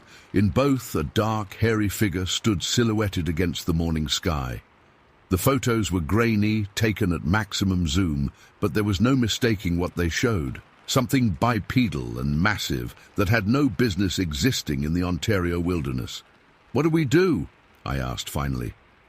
Tom took a deep breath, running his hands through his thinning hair. "I don't know." "Call someone? The police? Conservation officers?" "Who'd believe us?" I glanced back at the window nervously. "They'd think we were crazy or pulling a prank." "We have pictures, Martha, actual evidence." We spent the next hour debating our next move, checking and rechecking the photos. Tom wanted to report it immediately. I wanted to leave, to pack up and drive back to Sudbury. In the end, we compromised. We'd stay but remain vigilant, document anything else we saw, and report it all when we got back to civilization. We tried to go about our day normally after that. Tom chopped some wood for the evening fire while I cleaned inside. But every few minutes, one of us would stop and scan the tree line, searching for movement. The comfortable isolation that had always been the cabin's main appeal now felt oppressive, threatening. About 15 minutes after lunch, Tom came bursting through the front door, his face flushed with excitement and fear. "It's back," he hissed, grabbing the camera from the kitchen counter. "By the wood pile." I followed him to the living room window. Sure enough, at the edge of the clearing where our woodpile stood, something was peering out from between the trees. Just a glimpse of dark hair and what might have been an eye, impossibly high off the ground. "It's watching the cabin," I whispered. "It's watching us." Tom nodded grimly. "I'm going back out." "No!" I grabbed his arm. "Are you insane? That thing is enormous." "It hasn't shown any aggression," Tom reasoned, though his voice wavered slightly. "It seems curious more than anything, and we need better pictures." Before I could protest further, he was out the door again, camera ready. From the window, I watched as Tom slowly approached the tree line beside the path leading to the woodpile. The creature didn't retreat this time. Instead, it seemed to shift position, revealing more of itself. Dear God, it was massive. From this distance, with Tom standing maybe 30 yards from it, the size comparison was undeniable. My husband is 6 feet tall and solidly built, but this thing made him look like a child. Its shoulders alone must have been 4 feet across, covered in that same dark, matted hair. Its head was oddly shaped, rounded but with a pronounced brow ridge that shadowed whatever eyes it had. Tom raised the camera. I heard the shutter sound once, and then the creature was gone again, melting back into the forest with surprising speed for something so large.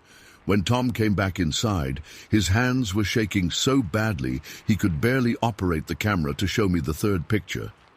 This one was clearer than the others, still not perfect, but enough to see the creature's massive frame.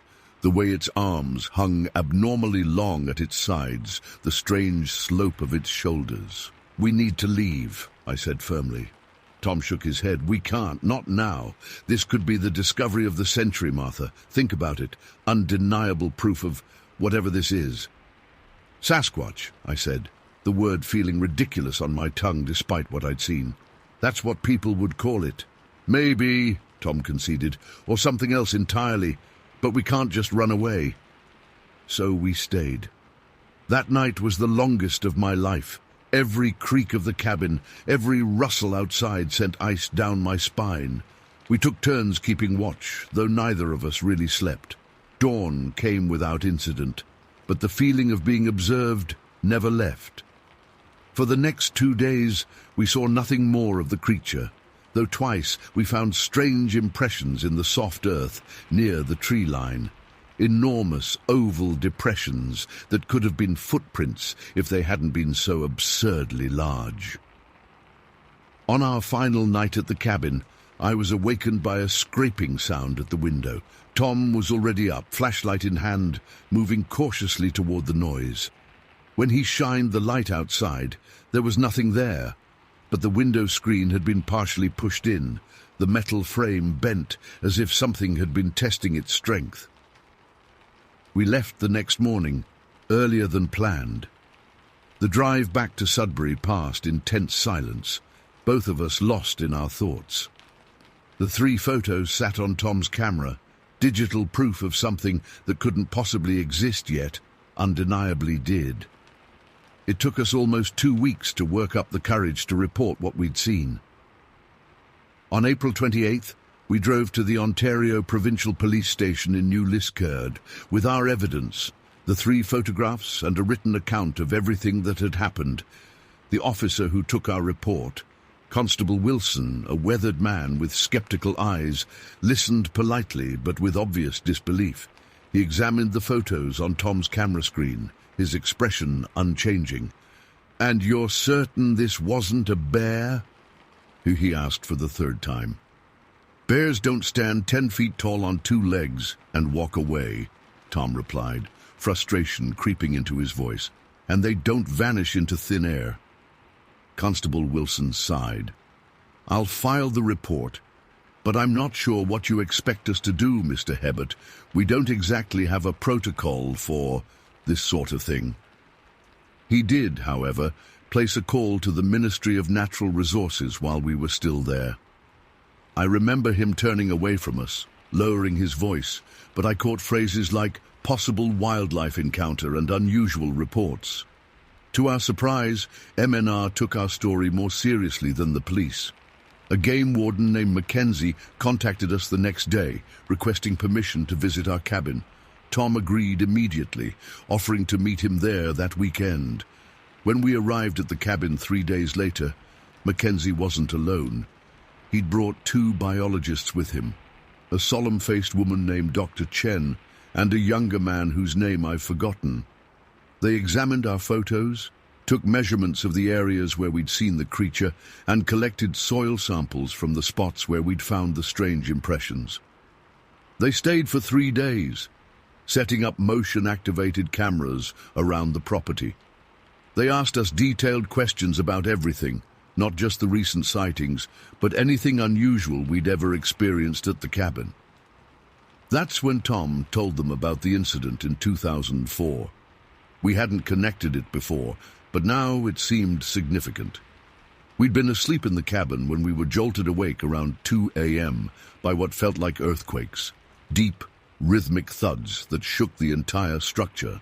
The vibrations were followed by the unmistakable sound of trees cracking and falling about 150 yards from the cabin. When we investigated at first light, we found 3 large pines snapped about 8 feet up their trunks. The forest floor had been disturbed, as if something massive had passed through. "Doctor," Jen made careful notes as Tom described this. "And you didn't report this at the time?" she asked. Tom shrugged. "We figured it was some kind of natural phenomenon, maybe a microburst or something." The MNR team left before we did, taking their equipment and samples with them. Dr. Chen promised to contact us if they found anything conclusive, but her expression didn't inspire confidence. We never heard from them officially. Unofficial channels were another story. About a month later, Tom ran into Mackenzie at a hardware store in New Liskeard. The game warden seemed uncomfortable, almost nervous. "We've been ordered to drop the investigation," he told Tom quietly. "Higher-ups shut it down. Said it was a waste of resources." "But did you find anything?" Tom pressed. Mackenzie glanced around before answering. "Nothing I'm at liberty to discuss, but—" He hesitated. "You might want to consider selling that property, Mr. Hebert. Some places are better left alone." That conversation bothered us for weeks. It reminded me of something else strange. In 2006, we'd lent the cabin to friends during hunting season. When they returned, they reported black helicopters circling the area for days. At the time, we'd laughed it off as their imagination or maybe military exercises. Now, I wasn't so sure. The final straw came in early 2010. We'd been using the cabin less frequently since the encounter, but still visited occasionally. During a weekend stay in February, I woke in the middle of the night to find all the screens had been removed from the windows on the north side of the cabin. Not torn or damaged, carefully removed and stacked neatly on the porch. The snow beneath showed no footprints.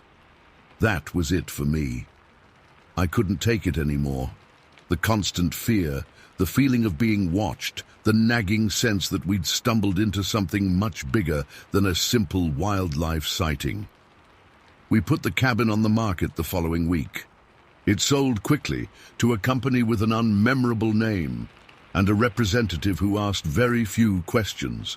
The sale price was higher than we expected, which should have been our first clue that something wasn't right.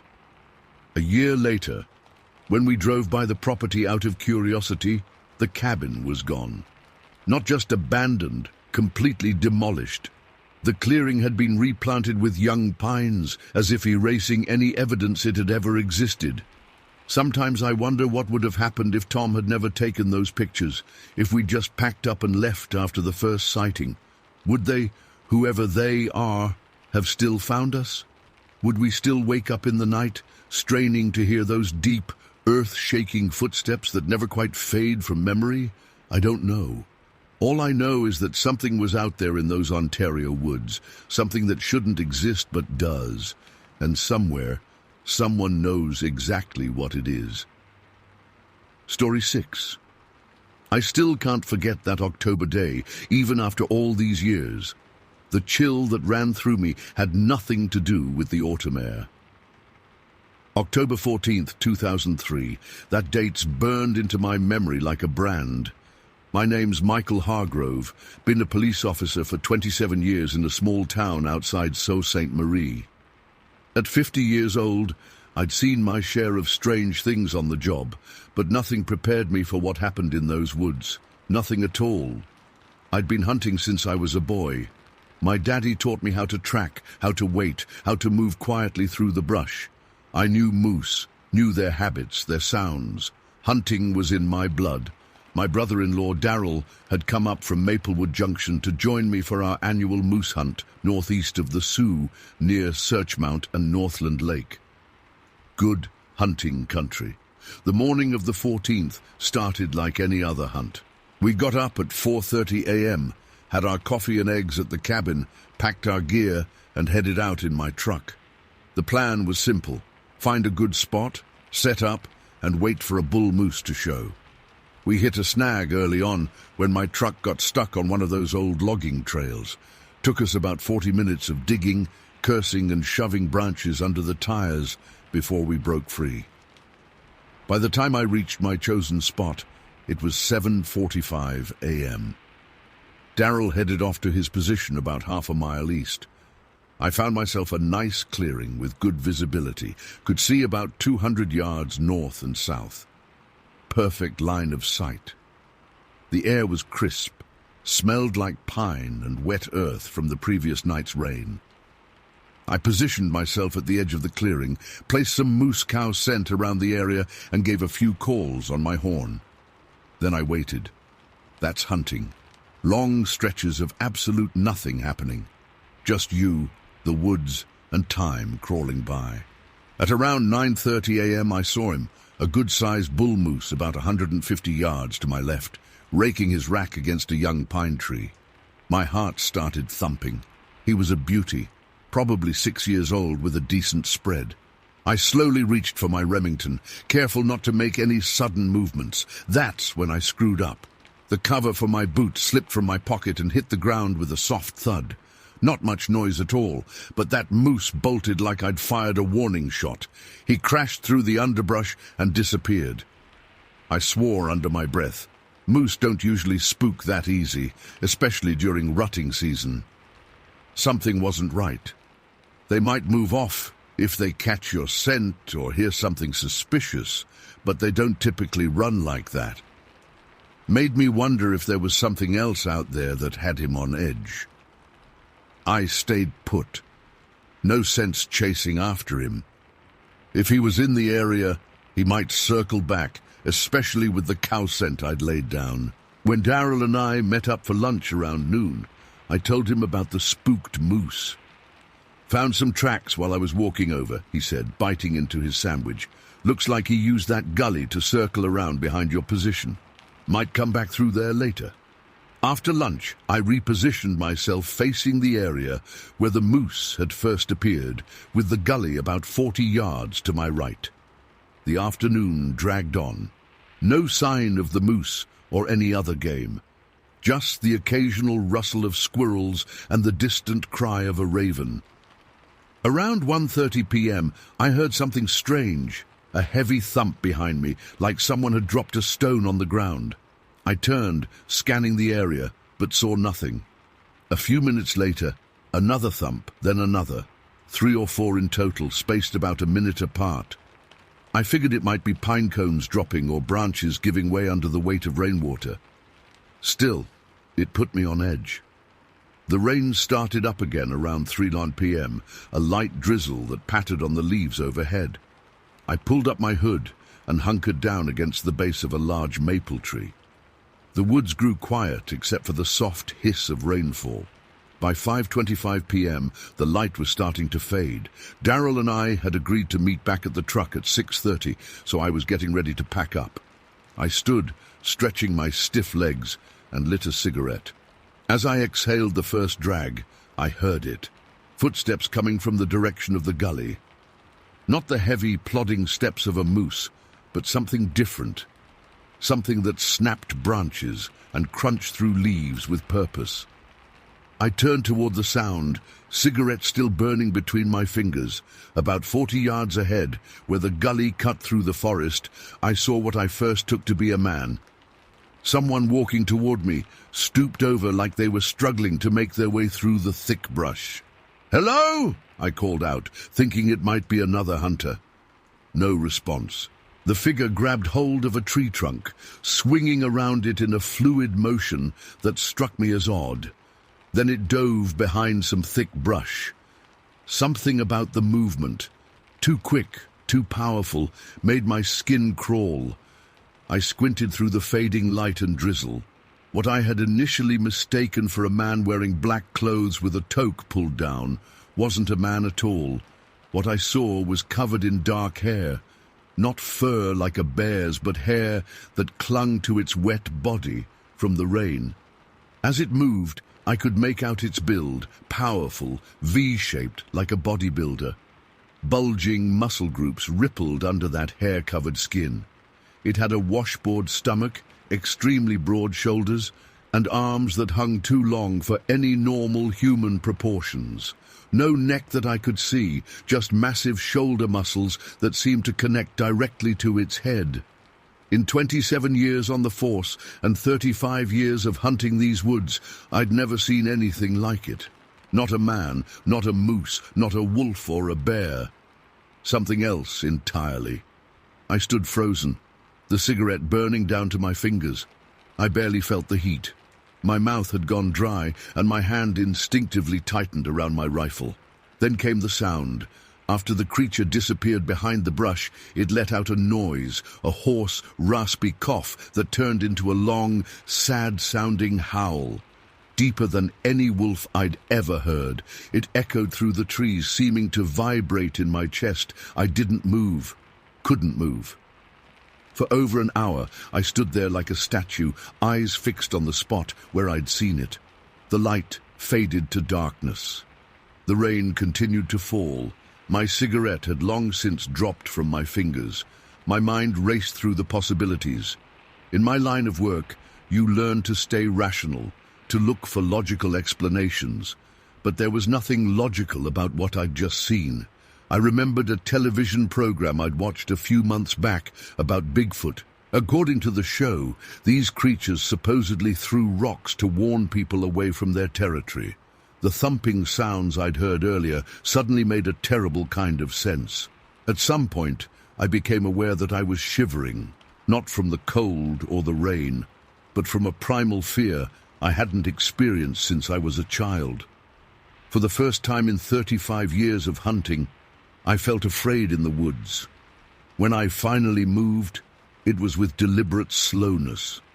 I gathered my gear without taking my eyes off the gully. Each snap of a twig under my feet sounded like a gunshot in the quiet forest. Each rustling leaf seemed to announce my position. I was supposed to meet Darrell at 6:30. My watch showed 7:10. I'd been standing there paralyzed for over an hour. The walk back to the truck was the longest of my life. Every shadow held potential danger. Every sound made me flinch. I kept my rifle ready, though something told me it would be useless against whatever I had seen. Darrell was waiting by the truck, looking worried. "Jesus, Mike, I was about to come looking for you.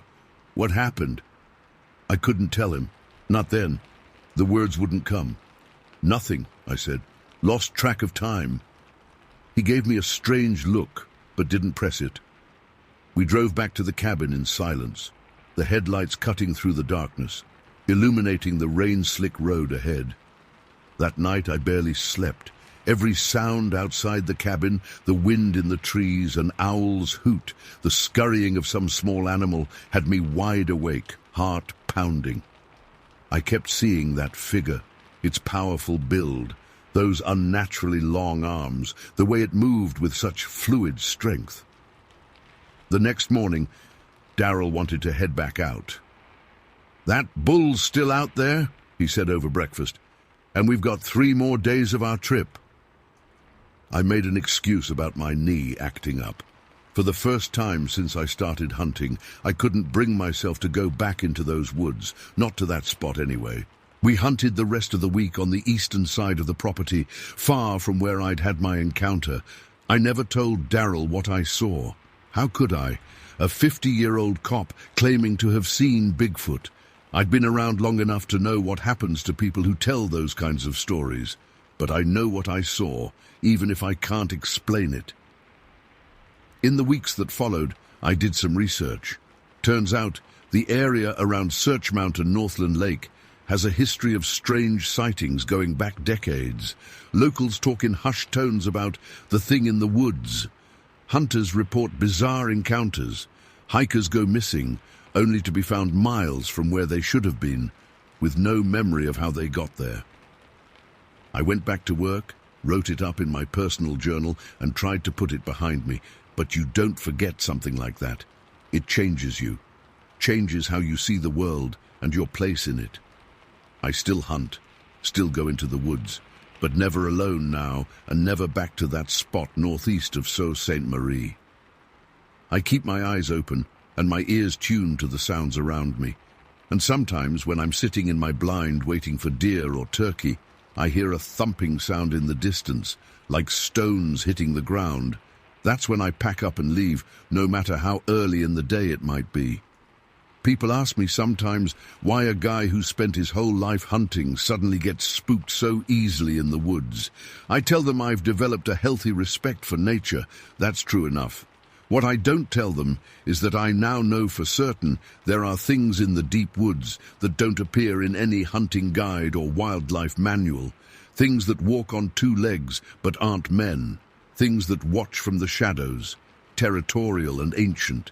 Things that some part of us, some deep primitive part buried under layers of civilization, recognizes and fears. I don't know if what I saw that day was what people call Bigfoot or Sasquatch or some other name. I don't know if there are more of them out there.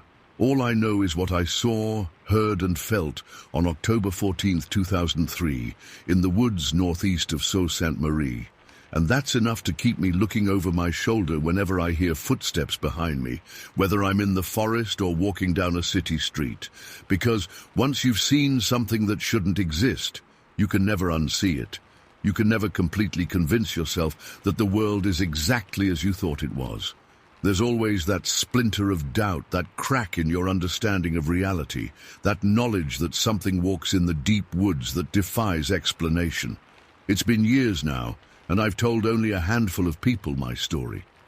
Most nod politely and change the subject. Some ask probing questions that reveal their skepticism. A few, a very few, get a look in their eyes that tells me they've seen something too, something they can't explain. We don't talk about it much, those of us who've had encounters, but we recognize each other. We're the ones who pay attention to strange sounds in the forest. The ones who don't dismiss unusual tracks or broken branches as belonging to known animals. The ones who sometimes stop mid-sentence when we're telling a hunting story because we've almost revealed something we've decided not to share. I'll be retiring from the force next year.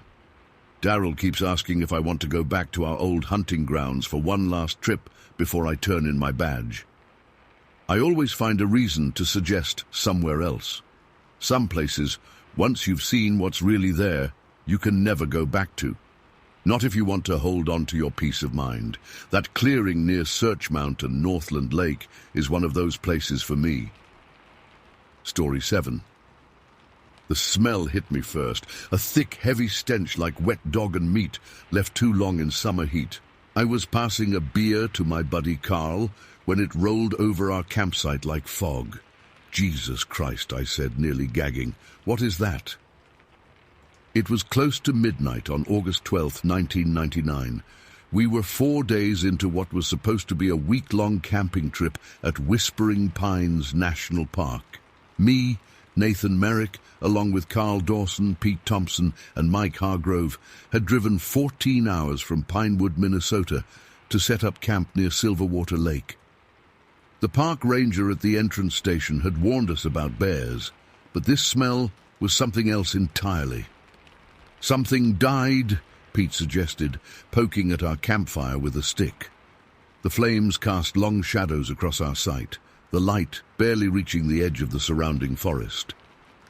"It's under my truck," Mike said suddenly.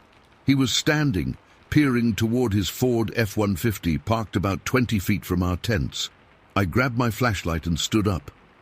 At 32, I was the tallest of our group at 6'2", which somehow always put me on point when investigating strange noises or smells. I'd been camping since I was a kid and figured I'd seen it all.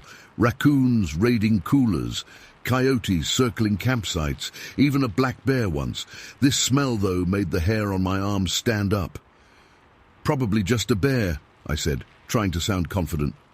I clicked on my flashlight and swept the beam toward Mike's truck. I saw something move in the darkness. A mass of brownish-red fur shifted beneath the truck's undercarriage. "Hey!" I yelled instinctively. "Get out of there!" Carl and Pete were beside me now, all of us standing at the edge of our campfire's light. Mike remained frozen by his camp chair. "Is it a bear?" Pete whispered, his voice tense. I took a step forward, aiming my flashlight directly under the truck. Two reflective eyes caught the beam, glinting back at me. Then the shape moved. It crawled out from under the truck, and my first thought was that Pete was right. We were dealing with a bear. But something wasn't right. The proportions were off. "Hey!" I shouted again, louder this time. Carl and Pete joined in, yelling and clapping their hands, the standard response to scare off wildlife. What happened next is burned into my memory with perfect clarity. The creature stood up. Not like a bear rearing on its hind legs, but in a fluid, purposeful motion. It turned to face us directly, now fully upright on two legs. I froze, my flashlight beam illuminating something my brain couldn't immediately process. The creature stood about 7 feet tall, covered in brownish-red hair about 6 inches long. But it wasn't a bear, not even close. Its face. God, its face. The skin was dark and leathery, stretched tight across a flat, almost human-like nose. Its eyes were black pools that reflected my flashlight with an eerie yellow-green glow. When it opened its mouth, I saw teeth, not the sharp canines of a predator, but flat yellowed molars like those of a cow. Its arms hung at its sides, disproportionately long, with hands that seemed too large for its frame. Its torso narrowed at the waist before widening to broad hips. For 3 eternal seconds, we stared at each other, this thing and me, separated by no more than 10 feet of dirt and pine needles. "What the fuck is that?" Carl whispered beside me, his voice cracking. The creature's head tilted slightly at the sound, almost curious. Then its jaw dropped open. The howl that came out hit me like a physical force. It started deep and guttural before rising to a pitch that sent pain shooting through my ears. It wasn't the roar of an animal. It was something else, something that sounded like agony given voice, like something that understood suffering. I stumbled backward, nearly falling over Pete, who had dropped to his knees. Mike was yelling something from behind us, but I couldn't make out the words over that terrible sound. My flashlight beam wavered as my hand shook, but I kept it fixed on the creature. It took a step toward us, its movement awkward yet powerful. We were going to die. The thought flashed through my mind with crystal clarity. This thing was going to tear us apart, and no one would find our bodies for days. Then came the sound of a vehicle engine, headlights sweeping through the trees as a park ranger's truck pulled into our campsite. The creature's head snapped toward the new arrival, its howl cutting off abruptly. The ranger was out of his truck in seconds, shotgun in hand. He fired a shot into the air, the blast echoing across the lake. The creature moved with shocking speed. One moment it was standing there, the next it was gone, crashing through the underbrush with such force that small trees shook in its wake. The sound of breaking branches continued for several seconds, growing fainter until silence returned. "You boys all right?" the ranger called, approaching us with his shotgun still raised. He was an older man, maybe in his 50s, with a thick grey mustache and deep creases around his eyes. His name tag read, Hodges. I couldn't speak. My throat had closed up, and my legs felt like they might give out any second. "We saw—" Pete started, his voice shaking. "Just a black bear," Ranger Hodges cut in, lowering his shotgun. "Gets them sometimes around the campsites. They smell food and get curious." I found my voice then. That wasn't a bear. Hodges turned his flashlight on me, the beam momentarily blinding me. Course it was. What else would it be? "It stood up," Carl said, "on 2 legs. And its face—" "Bears stand up all the time," Hodges said flatly. "Especially when they're startled. You boys been drinking?" Our campfire was still burning, the half-empty beer cans visible around it. I could see Hodges making his assessment. 4 city guys drinking in the woods, spooked by wildlife. "Listen," I said, stepping forward. "I know what a bear looks like. That thing had a flat face like a person. It had hands. And when it howled—" "Bears can make all kinds of sounds," Hodges interrupted, "especially when they're scared. Look, I've been working these woods for 20 years. I know every critter that lives here." But there was something in his eyes that didn't match his dismissive tone. a tightness around the edges, a deliberate avoidance of direct eye contact. "I'm gonna do a sweep of the area," he continued. "Make sure it's gone for good. You boys should secure your food better. Bear boxes are at every site for a reason." He walked back to his truck and pulled out a larger flashlight, then headed toward where the creature had disappeared. As soon as he was out of earshot, Mike spoke up. "We're leaving. Right now." None of us argued. We moved with the efficiency of men who understood they were in danger. Tents came down in minutes, sleeping bags were stuffed haphazardly into their sacks, coolers tossed into truck beds without bothering to drain the melted ice. Ranger Hodges returned just as we were loading the last of our gear. "You boys heading out?" he asked, surprise evident in his voice. "Yeah," I replied, not meeting his eyes. "Think we've had enough wilderness for this trip." "Because of a bear?" "It's gone now, won't be back tonight." Mike slammed his tailgate shut. "We're leaving." Hodges stepped closer to me, lowering his voice. "Look, these woods are perfectly safe. Been patrolling them for decades. Whatever you think you saw..." "We know what we saw," I said firmly. A long moment passed between us. Then Hodges sighed, his shoulders dropping slightly. "Drive safe," he said finally. "It's a long way back to the highway." We left our campfire still smoldering, climbing into our vehicles without another word. I led in my Jeep Cherokee, with Mike's truck following close behind. As we pulled away, I glanced in my rear-view mirror and saw Ranger Hodges standing by our abandoned campsite, his flashlight beam pointed at the ground where the creature had stood. The drive out of Whispering Pines was nerve-wracking. The access road was unpaved, winding through dense forest for nearly 20 miles before reaching the park boundary. My headlights carved a narrow path through absolute darkness, and every shadow between the trees seemed to move. We didn't speak much during that drive, just occasional check-ins over our two-way radios to make sure everyone was okay. We stopped only once, at the park exit station, which was unmanned at that hour. A sign requested that departing visitors drop their permit in a box. I left ours, my hand shaking as I stepped out of the Jeep. It wasn't until we reached the highway, with its blessed streetlights and occasional passing cars, that I felt I could breathe again. We pulled into a 24-hour gas station about 40 miles from the park entrance, our first chance to really talk about what had happened. "That wasn't a fucking bear," Carl said immediately, leaning against my Jeep as I pumped gas. "No shit," Pete agreed. His face was still pale, his hands visibly trembling as he lit a cigarette. Mike was quieter, staring back in the direction we'd come from. "Ranger knew it too. You could see it in his face." I nodded. The adrenaline was wearing off now, leaving me exhausted and shaky. "Whatever it was, I've never seen anything like it." "It looked at us," Pete said quietly. "It wasn't just looking, it was seeing us, thinking." The gas pump clicked off. I replaced the nozzle and screwed my gas cap back on, trying to process what Pete was saying. He was right. In that moment when our eyes met, there had been recognition in the creature's gaze, not the simple assessment of prey, but something more complex.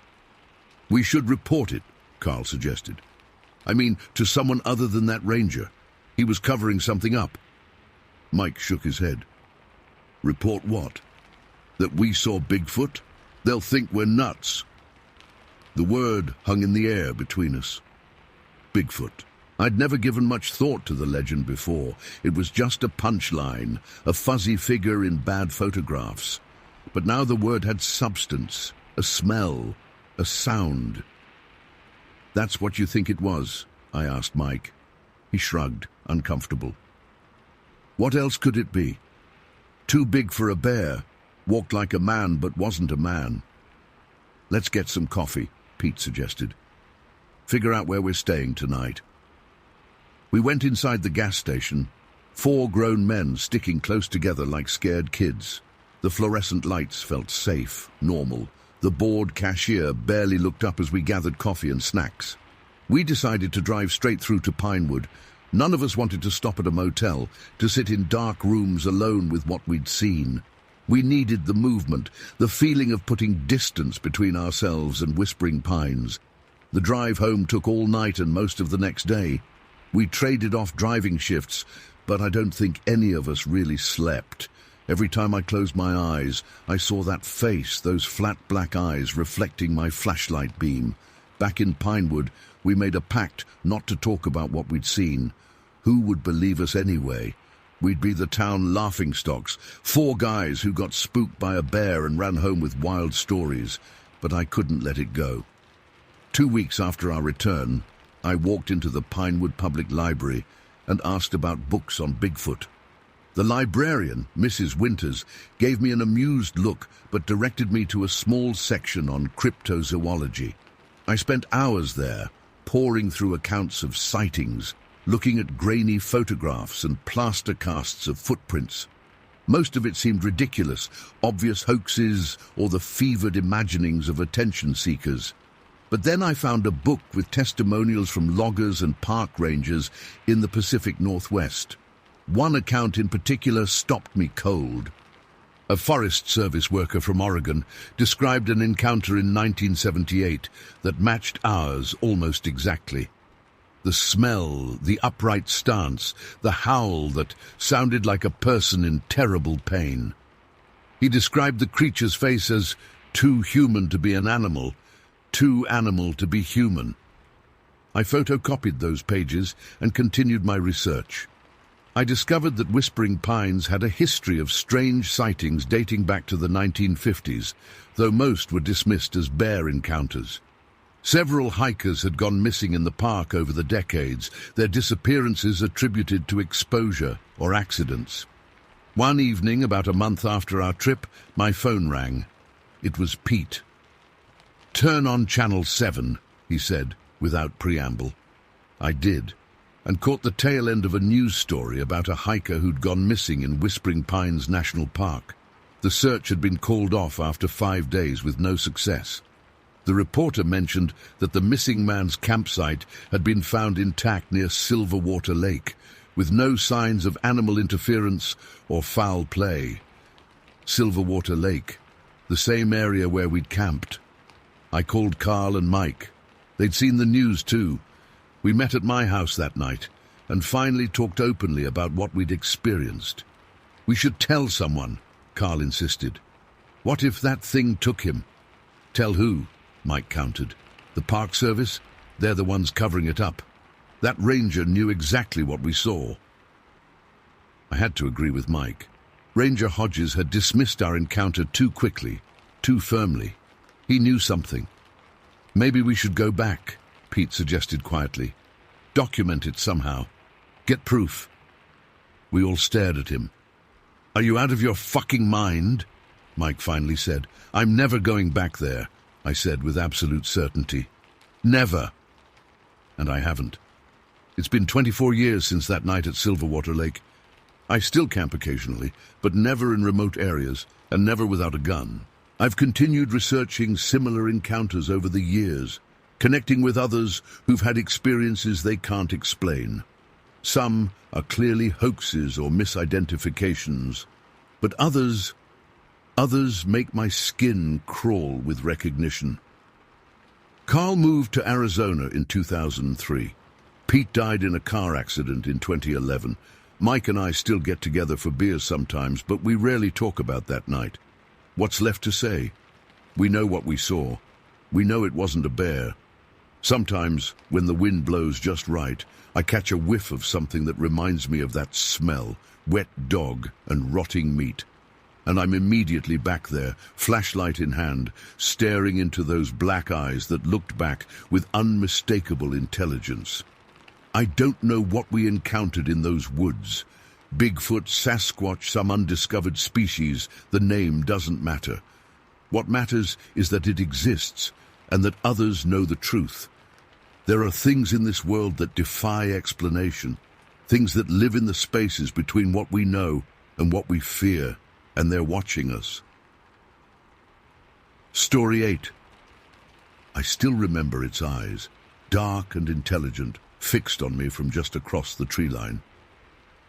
I was 8 years old, standing at the edge of my parents' property on Evergreen Peninsula, a remote stretch of northern Ontario where the forests grow thick and the rivers run cold and clear. My fishing pole was clutched in my small hands, forgotten as I stared at something my young mind couldn't fully comprehend. It was tall, taller than my father, who stood 6'2", with broad shoulders covered in dark, matted hair. The creature stood perfectly still just 15 feet away, watching me with what I can only describe now as curiosity. Not aggression, not hunger, just interest. I couldn't move. My breath caught in my throat as we locked eyes for what felt like hours, but was probably only seconds. Then with deliberate slowness, it turned and moved back into the dense forest, disappearing between the pines without a sound. That was my first encounter with what I would later come to know as Sasquatch. My name is Marcus Harrington. I'm 42 years old now, and I've spent most of my life in these woods, witnessing things most people would dismiss as fiction. But I know what I've seen. I know what's out there. 5 years after that first encounter, my parents decided to move deeper into the wilderness to our family cabin that sat upriver. I was 13 then, already more comfortable in the forest than in town. The cabin was rustic, no electricity, just a wood stove for heat and oil lamps for light. But it felt like home in a way our previous house never did.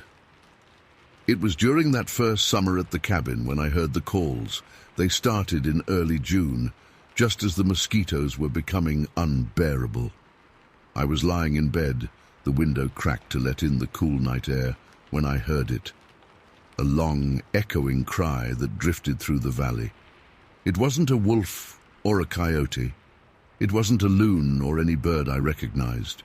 It was something else, something that made the hair on my arms stand up. "Dad," I called out, sitting up in bed. "Do you hear that?" My father appeared in the doorway, his face shadowed by the dim light of his kerosene lamp. "It's just the wind in the trees, Marcus. Go back to sleep." But it wasn't the wind. I knew that even then. The sound came again, lower this time, almost mournful. A call that seemed to be searching for something, or someone. For about 2 weeks the calls continued, always at night, always distant. Then, as suddenly as they began, they stopped. Life went on, and I convinced myself it was just another forest mystery, filed away with tracks I couldn't identify and shadows that seemed to move on their own. By 19, I was on my own. A dispute with my landlord in town left me evicted with nowhere to go. My parents had sold the cabin and moved south to Toronto 2 years earlier, seeking medical care for my mother's worsening arthritis. With few options and less money, I decided to return to the only place that ever felt right, the woods. I traveled light, carrying only a hatchet, a knife, some fishing line, matches, and a tarp. I hiked for most of a day, moving downstream from where our cabin had been, looking for a spot that felt right. Eventually, I found it, a small clearing near a bend in the river, sheltered by a thicket of young pines and within easy walking distance of a beaver pond teeming with fish. The shelter I built was simple. A lean-to made of fallen branches, covered with layers of pine boughs and my tarp. It wasn't much, but it kept the rain off and the worst of the wind out. I dug a fire pit in front and lined it with stones from the riverbed. This would be home for now. Days turned into weeks. I fished and foraged, learning the rhythms of the forest. The solitude suited me. Out here, there were no eviction notices, no bills, no disapproving looks from people who couldn't understand why a young man would choose this life. Just me, the trees, and the river. I'd make trips into town every couple of weeks, walking the 5 miles to the nearest road, and then hitching a ride the rest of the way. I'd stock up on salt, coffee, and whatever else I couldn't get from the land, then return to my shelter before dark, except for that one night. It was late October, the air crisp with the promise of the coming winter. I'd stayed in town longer than usual, nursing a beer at the local bar while listening to stories from the hunters passing through. By the time I started back, it was well after midnight. The moon was full, casting blue-white light across the forest floor as I made my way along the familiar path to my shelter. The woods were quiet, save for the occasional hoot of an owl or rustle of a small animal in the underbrush. I was tired but content, looking forward to the warmth of my fire and the comfort of my sleeping bag. I was maybe half a mile from my shelter when I first heard it, the snap of a branch behind me. I stopped and turned, peering into the darkness. Nothing moved. The forest held its breath. "Hello," I called, my voice sounding unnaturally loud in the stillness. No response. I continued walking, a bit faster now, attributing the noise to a deer or maybe a fox. But then it came again. Another snap, followed by the unmistakable sound of heavy footsteps. Something was following me. My heart rate doubled. I quickened my pace but didn't run. Whatever was behind me matched my speed exactly, maintaining the same distance, not closing in, not falling behind, just following. When I reached my shelter, I immediately built up the fire, feeding it with dry wood until it blazed bright, pushing back the darkness. Only then did I look toward the tree line. I saw it standing there about 25 feet away, half hidden by a large pine, taller than I remembered from my childhood, its broad frame silhouetted against the night. It stood motionless, watching me as I watched it. In that moment, memories flooded back, the creature I'd seen as a child, the strange calls I'd heard as a teenager. I realized with sudden clarity that I'd built my shelter in almost the exact same area where those calls had originated years before. I was in its territory. Neither of us moved for what felt like hours, but was probably closer to 40 minutes. The fire crackled, an owl called in the distance, and still the creature stood, watching. I didn't feel threatened. Scared, yes, my heart was hammering in my chest, but not in danger. If it had wanted to harm me, it could have done so many times over. Instead, it seemed curious, maybe even concerned. Eventually, exhaustion overtook fear. I crawled into my shelter, keeping one eye on the tree line. The last thing I remember before sleep claimed me was the creature, still standing, still watching. That was over 20 years ago. I've had many more encounters since then, though none as close or as lengthy. Sometimes I'll find strange footprints near my camp or hear those same haunting calls echoing across the valley. Once, I woke to find a freshly killed rabbit placed outside my shelter. A gift, perhaps, or a peace offering. I've come to see these experiences not with fear, but with a deep appreciation. The creature, the Sasquatch, has accepted my presence in its territory. We share this wilderness, this pristine corner of Evergreen Peninsula that few humans ever truly explore. I've since built a proper cabin, though still off-grid and remote. I make my living as a guide for the occasional fishing parties that come through and by selling handcrafted wooden items in town. But mostly, I live simply, in harmony with the forest that has become my home. People ask me sometimes, usually after a few drinks at Millie's bar in town, if I believe in Bigfoot. They expect stories of terror, of a monster stalking the woods.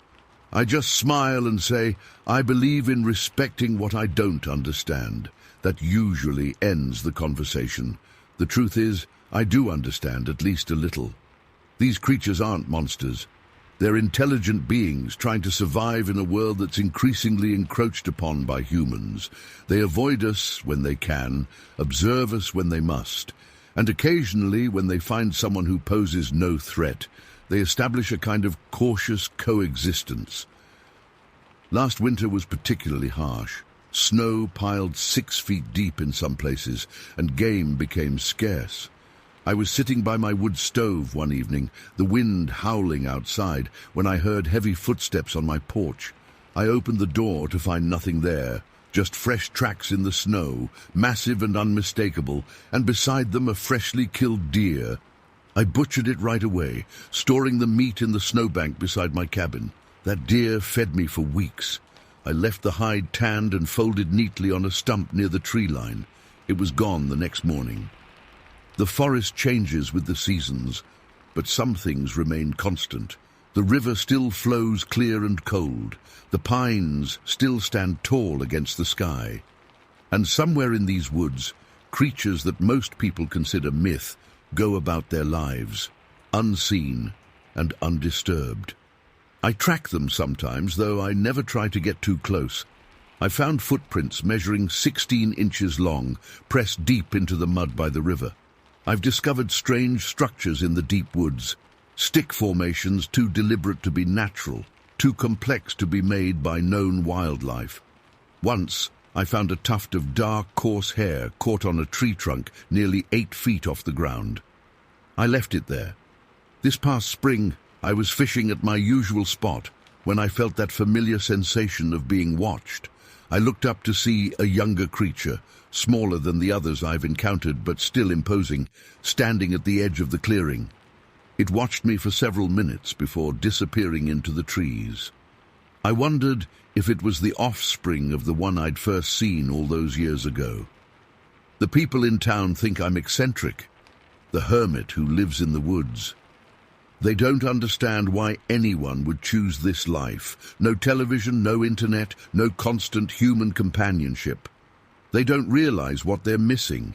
In their rush to connect digitally, they've disconnected from the natural world.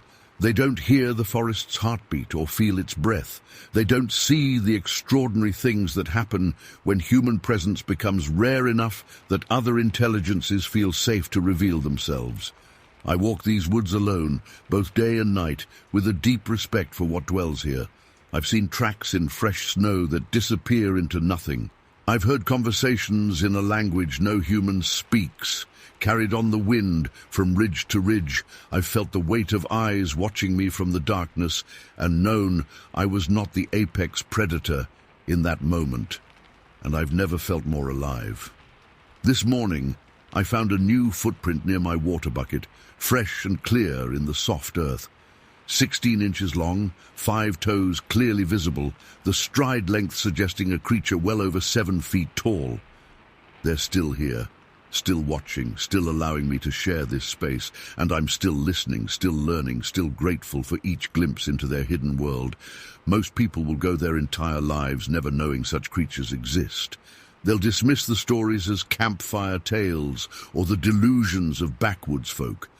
But I know what I've seen, what I continue to see.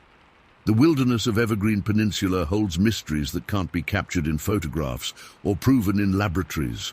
Some truths can only be experienced firsthand in the silence of ancient forests under star-filled skies, with the patience to wait and the courage to accept what appears. I am Marcus Harrington. I've lived alongside Sasquatch for most of my life, and I wouldn't trade a single day of it for all the comforts of civilization. I'll be here in these woods until the end of my days, watching and being watched, a respectful neighbor to creatures most people will never know exist, and that's exactly how it should be. Story 9. I never believed in monsters. As a doctor, I'd spent my career dealing in facts, evidence, and scientific reasoning. My father had been the dreamer between us, spinning tales of unexplained phenomena and mysterious creatures hiding in America's wilderness. I'd smile politely, but inside I'd be diagnosing his fascination as mere escapism.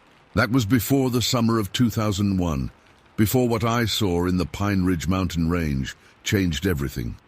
Dad died in March that year.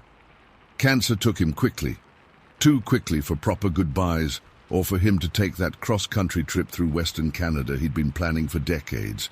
After the funeral, Mum suggested we take the trip in his honor. My wife, Sarah, thought it was a perfect idea. I agreed, hoping it might help process the grief that had settled into my chest like concrete. We booked the tour package Dad had circled in all those brochures he'd collected. On July 17th, we boarded the Wilderness Explorer tour bus in Vancouver to begin our 2-week journey through the Canadian wilderness. Mum kept Dad's old guidebook open on her lap the whole time, checking off landmarks as we passed them. Sarah documented everything with her digital camera, still a novelty back then. By the fourth day, we had settled into the rhythm of tour life. Wake at 6 a.m., breakfast at 7, on the bus by 8, sightseeing until dinner. That particular day had been devoted to the Blue Water Glacier, a massive ice formation that our guide Dwight said was retreating several inches every year due to climate change. Dad would have loved it, taken hundreds of photos and asked a dozen questions that would have annoyed everyone else on the bus. We were heading back south on Highway 87 between Ridgecrest and Pinehaven. The sun was beginning to dip behind the mountains, casting long shadows across the road. I sat on the left side of the bus, window seat, with Sarah beside me reading a paperback thriller. Mum sat across the aisle, flipping through Dad's guidebook. The day's excursion had drained me. My legs ached from climbing the observation paths, and my eyes felt heavy. The bus hummed along at about 50 miles per hour, the driver expertly navigating the winding mountain road. I watched the endless rows of pine trees whip past, my mind wandering. We'd just rounded a bend when I saw it. At first I thought my tired eyes were playing tricks. Between the trees, maybe 50 yards from the road, stood a figure. Not a person. It was too big, too broad. Not a bear either, though that was my first rational explanation. It stood upright, perfectly erect on two legs. I blinked hard, focusing. The creature was covered in dark brown hair, not fur exactly, but long, matted hair that hung from its massive frame. It had to be 8, maybe 9 feet tall. The proportions were all wrong for a bear. The arms too long, the stance too balanced, too human. What froze my blood wasn't its size or appearance, but what it did next. As our bus passed, its head turned. Deliberately, smoothly, it tracked us with unmistakable interest. Even from that distance, I could feel its gaze lock onto the bus, onto me. The intelligence in that look struck me like a physical blow. I jerked forward, grabbing for my camera bag under the seat, but my fingers fumbled with the zipper. By the time I looked back up, we'd rounded another bend. The creature was gone. "Did you see that?" I whispered to Sarah, my voice caught in my throat. She looked up from her book. "See what?" "There was something in the trees, something watching us." "Probably a bear," she said, returning to her novel. "Dwight said this area's full of black bears." "It wasn't a bear," I insisted, but kept my voice low so other passengers wouldn't hear. "It was standing, watching the bus. It turned its head to follow us." Sarah patted my knee. "You're exhausted, Vic. Your mind's playing tricks." I almost believed her. Almost convinced myself it had been a bear, standing momentarily on its hind legs, or perhaps just an oddly shaped tree that my tired brain had animated. But I couldn't shake the memory of that deliberate head turn, that intelligent gaze. For the remaining 10 days of our trip, I scrutinized every patch of forest we passed. I kept my camera ready on my lap. I questioned Dwight about wildlife in the region, particularly about unusual sightings. He told me about wolves, bears, moose, mountain lions, the usual suspects. When I described what I'd seen, choosing my words carefully to avoid sounding crazy, he laughed. "Sounds like you spotted Old Harry," he said. "Local legend around these parts. Some call it Sasquatch or Bigfoot. Every few years some tourist claims they've seen it." The other passengers chuckled. I forced a smile and dropped the subject. We returned home to Pine Hollow, Ohio, at the beginning of August. Life resumed its normal patterns. I went back to my practice at the community medical center. Sarah returned to teaching 5th grade. Mum settled back into her routines, though Dad's absence remained a palpable void in her house. I told myself to forget what I'd seen, filed it away as a stress-induced hallucination, a combination of grief and exhaustion. But the image remained vivid, more vivid than real memories should be after weeks and months pass. By Christmas that year, the nightmares had started. Not frightening at first, just recurring dreams of being watched. I'd be walking through pine trees, feeling eyes on my back. When I turned, I'd catch a glimpse of something massive moving behind the trunks. I'd wake up sweating, heart pounding. Sarah noticed. "You're not sleeping well," she said one morning as I stood bleary-eyed over the coffee maker. "Is it about your dad?" "Sometimes," I lied. I couldn't tell her that a fleeting glimpse of something in the Canadian wilderness haunted me more persistently than my father's death.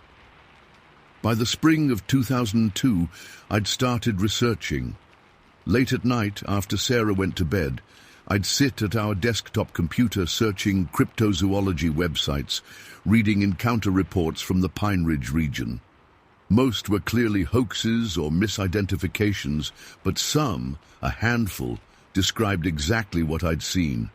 The height, the watchful intelligence, the way it observed from a distance. I found scientific papers debunking Sasquatch myths, explaining how the human brain is wired to see humanoid shapes, to project intelligence onto animal behavior. I read psychological studies about grief and trauma causing perceptual anomalies.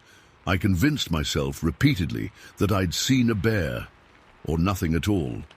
Then I'd remember the head turn, the deliberate tracking motion, the eyes that I couldn't quite see from that distance, but somehow felt connecting with mine. In July 2002, on the anniversary of our trip, I broke down and called the Pine Ridge Forest Ranger Station. The conversation was brief and embarrassing. "I saw something unusual last summer," I explained to the bored-sounding ranger, "off Highway 87 between Ridgecrest and Pinehaven." "Bear? Moose? Wolf?" he asked mechanically. "No, it was large, bipedal, covered in brown hair. It was watching our tour bus." A long pause followed. "Sir, we get these reports occasionally. 99% of the time it's a bear standing on its hind legs.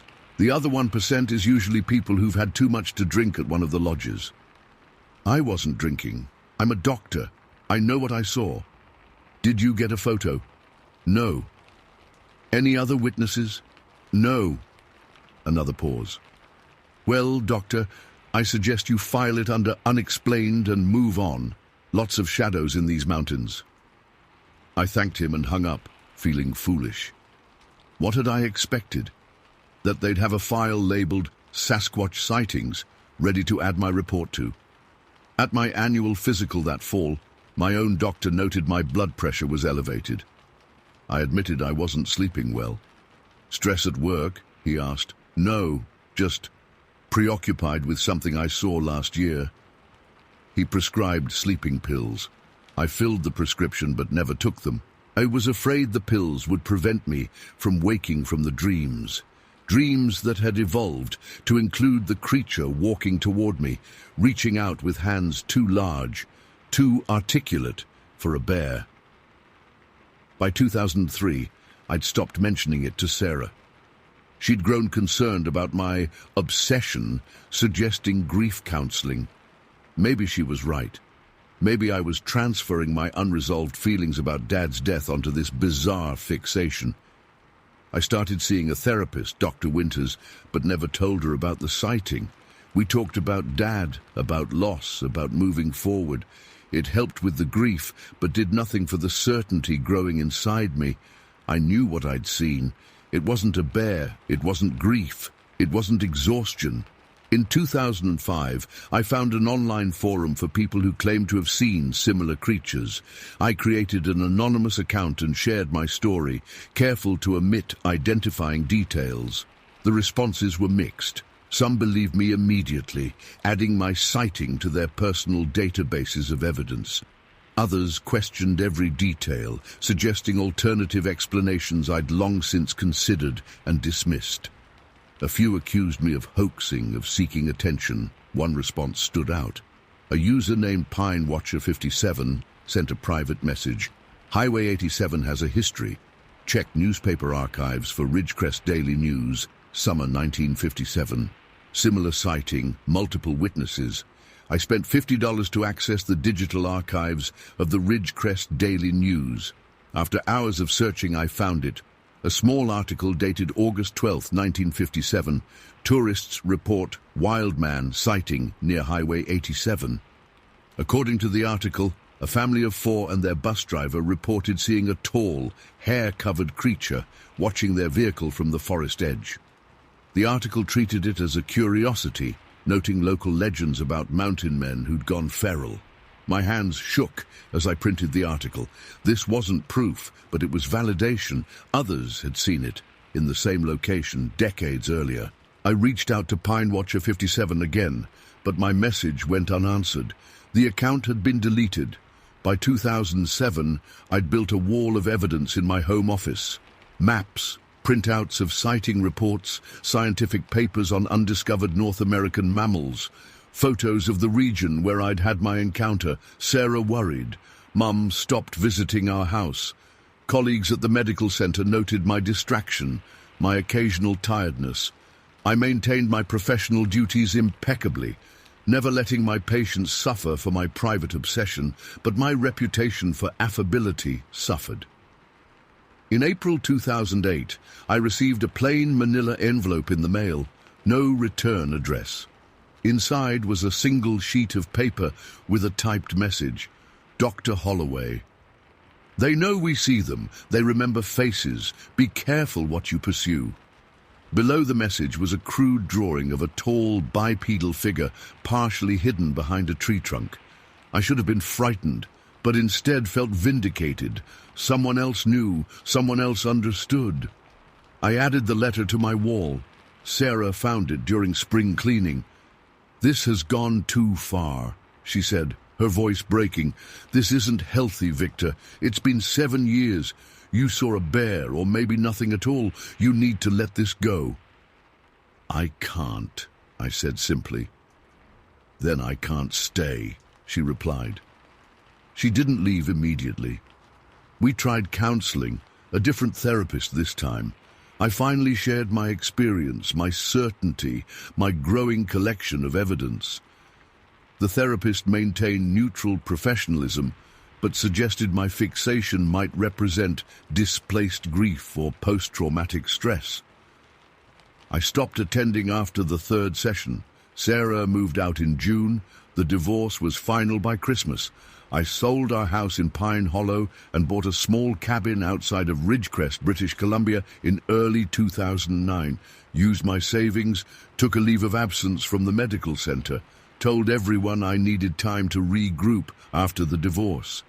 Only Mom knew the truth, that I'd moved to the place where the creature had been spotted multiple times over decades. The locals were friendly but distant. Newcomers weren't unusual in the area, especially middle-aged men seeking fresh starts after personal setbacks. I took shifts at the regional medical clinic to maintain my credentials and earn enough to sustain my simple lifestyle. The rest of my time I spent hiking the forests along Highway 87, camera always ready, eyes always scanning. For 2 years I saw nothing unusual, no tall figures, no watching eyes. I began to doubt myself, to consider that Sarah and the therapist had been right all along. Perhaps grief had twisted my perception that day in 2001. Perhaps I'd built an elaborate fantasy to avoid facing my father's death, my own mortality. Then came May 17th, 2011, almost 10 years after my original sighting. I was driving home from an evening shift at the clinic. Highway 87 was empty, as it often was after sunset. A light rain had started, forcing me to reduce my speed on the winding road. I rounded the bend, the same bend I realized later where I'd had my first sighting, and my headlights caught movement ahead. I slowed further, thinking it might be a deer or elk crossing the road. It wasn't. Standing at the forest edge, partially illuminated by my headlights, was the figure. Taller than I remembered, its brown hair now visible as distinct from the dark bark of the surrounding pines.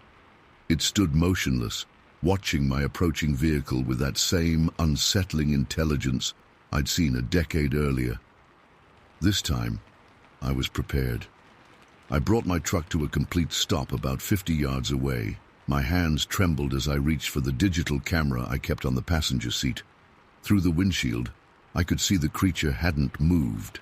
It continued watching me, its face obscured by shadow and distance. I raised the camera, thumbed it on, and aimed. Through the viewfinder, I could see the figure more clearly. The proportions were unmistakably not bear-like. The shoulders too broad, the arms too long, the stance too balanced. I pressed the shutter button. The flash illuminated the roadside for a split second. In that brief flash of artificial light, I saw its face. Not clearly, not enough to make out detailed features, but enough to confirm it was no bear, no known animal. The eyes reflected the light like a deer's or cat's might, but the face had a structure, a forehead, a jaw. When my vision readjusted after the flash, the figure was gone. I sat in my idling truck for maybe 10 minutes, heart hammering against my ribs. Then, hands still shaking, I checked the camera's display. The photo showed the roadside, the trees, a blur of motion where the creature had stood. Not proof, not the clear evidence I'd hoped for, but something. That night I sent the image to 3 email addresses, Sarah's, my mother's, and my own backup account. I wrote no accompanying message. Then I packed essential supplies into my backpack, water, food, first aid kit, spare batteries for my flashlight and camera. I left a note on my kitchen table, going to find answers, back in a few days. Then I got in my truck and drove back to the bend in Highway 87. It took me 2 hours of searching with a flashlight to find the tracks. They weren't clear prints like in the sensationalist TV shows, just depressions in the soft forest floor, spaced too far apart for a human stride, too regular for a bear. They led deeper into the forest, away from the road, up toward the higher elevations of the Pine Ridge Range. I followed them until dawn broke through the trees. The forest was silent except for occasional birdsong and the sound of my own breathing.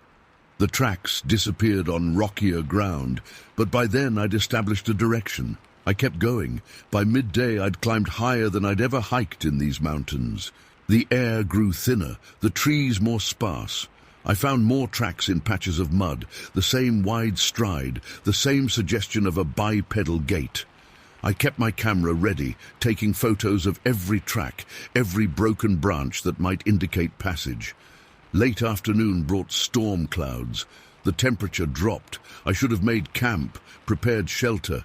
Instead, I pressed on, driven by a certainty that I was close. The tracks were fresher now. In one muddy patch, I could make out what looked like toe impressions, 5 of them splayed wider than a human's. The rain started as the daylight began to fade. Within minutes, it became a downpour. The temperature plummeted further. I finally accepted I needed to stop. To set up shelter before hypothermia became a risk. I found a small outcropping of rock that provided minimal protection and unfolded my emergency bivy sack. That's when I heard it, a sound unlike anything I'd encountered in these forests before, not the call of any known animal, not the wind through the trees, a long, low vocalization that seemed to vibrate the air itself. Part moan, part whoop, entirely alien to my ears. It came from ahead of me, higher up the mountain. Close enough to hear clearly over the rain, far enough that I couldn't see its source.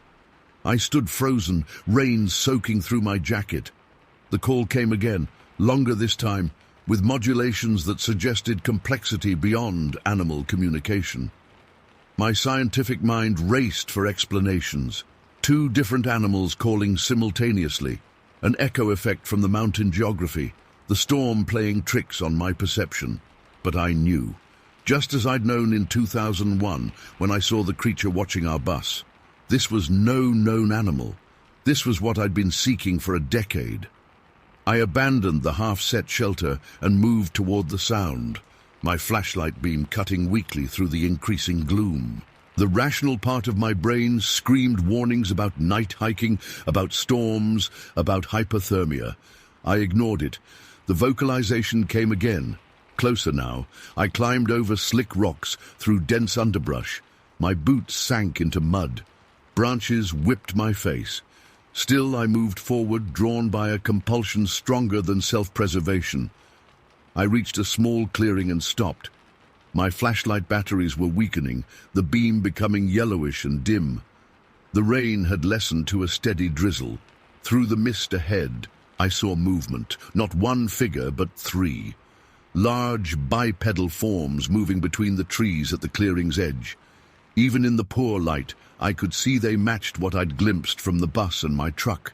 The height, the hair-covered bodies, the human-like yet inhuman proportions. I raised my camera with numb fingers, trying to steady it enough for a clear shot in the low light. Before I could press the shutter, one of the figures stepped fully into the clearing. It was massive, 9 feet tall at least, with shoulders twice the width of mine. Its body was covered in dark hair, matted in places from the rain. The arms hung long at its sides, ending in hands, not paws, with visible fingers. The legs were thick, powerfully muscled, bent slightly at the knees, in a stance that spoke of perfect balance. But it was the face that froze me in place. A broad forehead sloped back from heavy brow ridges. The eyes beneath were deep-set, watchful, unmistakably intelligent. The nose was wide and flat, the jaw pronounced. Not human, but not fully animal either. Something in between, or perhaps something entirely its own. It looked directly at me. Recognition flashed in those eyes, not of me specifically, but of what I was. A human, an intruder, an observer. I stood motionless, camera forgotten in my hands. The creature made no aggressive move. It simply watched me, as it had watched the bus a decade earlier. Behind it, the other two figures remained partially concealed by trees, but I could see they were watching too. Time stretched. The rain continued to fall. Neither of us moved. Then, deliberately, the creature raised its right hand. Not in threat, but in a gesture that struck me as almost ceremonial. It held the position for several seconds, then turned and moved back into the trees with surprising grace for its size. The other figures followed, disappearing into the darkness beyond my failing flashlight beam. I remained rooted to the spot long after they'd gone, rain soaking through my clothes, cold seeping into my bones. Eventually, survival instinct reasserted itself. I made my way back to the rock outcropping, set up my emergency shelter with fumbling hands, and huddled inside. I never got the photograph. In my state of shock, I'd forgotten to press the shutter button. By morning, the storm had washed away any tracks the creatures might have left in the clearing. I hiked back down the mountain as the sun rose, my mind struggling to process what I'd experienced. By the time I reached my truck, I'd convinced myself of only one thing. I'd been right all along. What I'd seen in 2001 had been real. When I returned to my cabin, the phone was ringing. It was Sarah, frantic. The photo I'd emailed her, the blurry image from the roadside, had convinced her something was wrong. She'd contacted local authorities when I hadn't answered her calls. "I'm fine," I told her, "better than fine." "Did you find what you were looking for?" she asked, her voice tight with worry, and something else, the resigned tone of someone who already knows the answer. "Yes," I said simply. "I did." I never shared the full story of what happened on the mountain that night. Not with Sarah, not with my mother, not with the local authorities who came to check on me after Sarah's call. I told them I'd gone hiking, been caught in the storm, and sought emergency shelter. A normal, explicable misadventure. I've kept my secret for years now. I continue to live in my cabin near Ridgecrest. I work at the clinic, hike the forests, live a quiet life. Sometimes, on clear nights, I hear distant vocalizations from the mountains, those same complex calls I heard in the storm. I never hike toward them anymore. I never try to capture evidence. Some things I've learned aren't meant to be proven. Some knowledge isn't meant to be shared. They were here before us, watching from the forests. They'll be here after we're gone, bearing witness to whatever comes next. I know what I saw in the summer of 2001, and on that rainy night in 2011. That knowledge is enough. Story 10. The first shot from my .30-06 dropped the 8-point buck where it stood, Clean kill, right through the heart. Me and Tyler had been tracking this deer since dawn, moving quiet through the pines of Ravenwood Ridge. November 12th, 1957. A date I won't forget. "Nice shot, Mason," Tyler said, slapping my shoulder. We approached the fallen deer, our breath making clouds in the cold Washington air. The animal lay still, blood pooling beneath it, staining the fallen pine needles. Tyler pulled out his hunting knife, ready to field dress it before we'd haul it back to the truck. That's when we heard it. A cracking of branches, heavy footfalls, too heavy for another deer. "Bear," Tyler whispered, straightening up. I shook my head. Bears are denning up by now. The forest had gone quiet. No birds, no squirrels, just our breathing and those footsteps getting closer. Then it stepped into the clearing. I've spent 40 years trying to make sense of what I saw.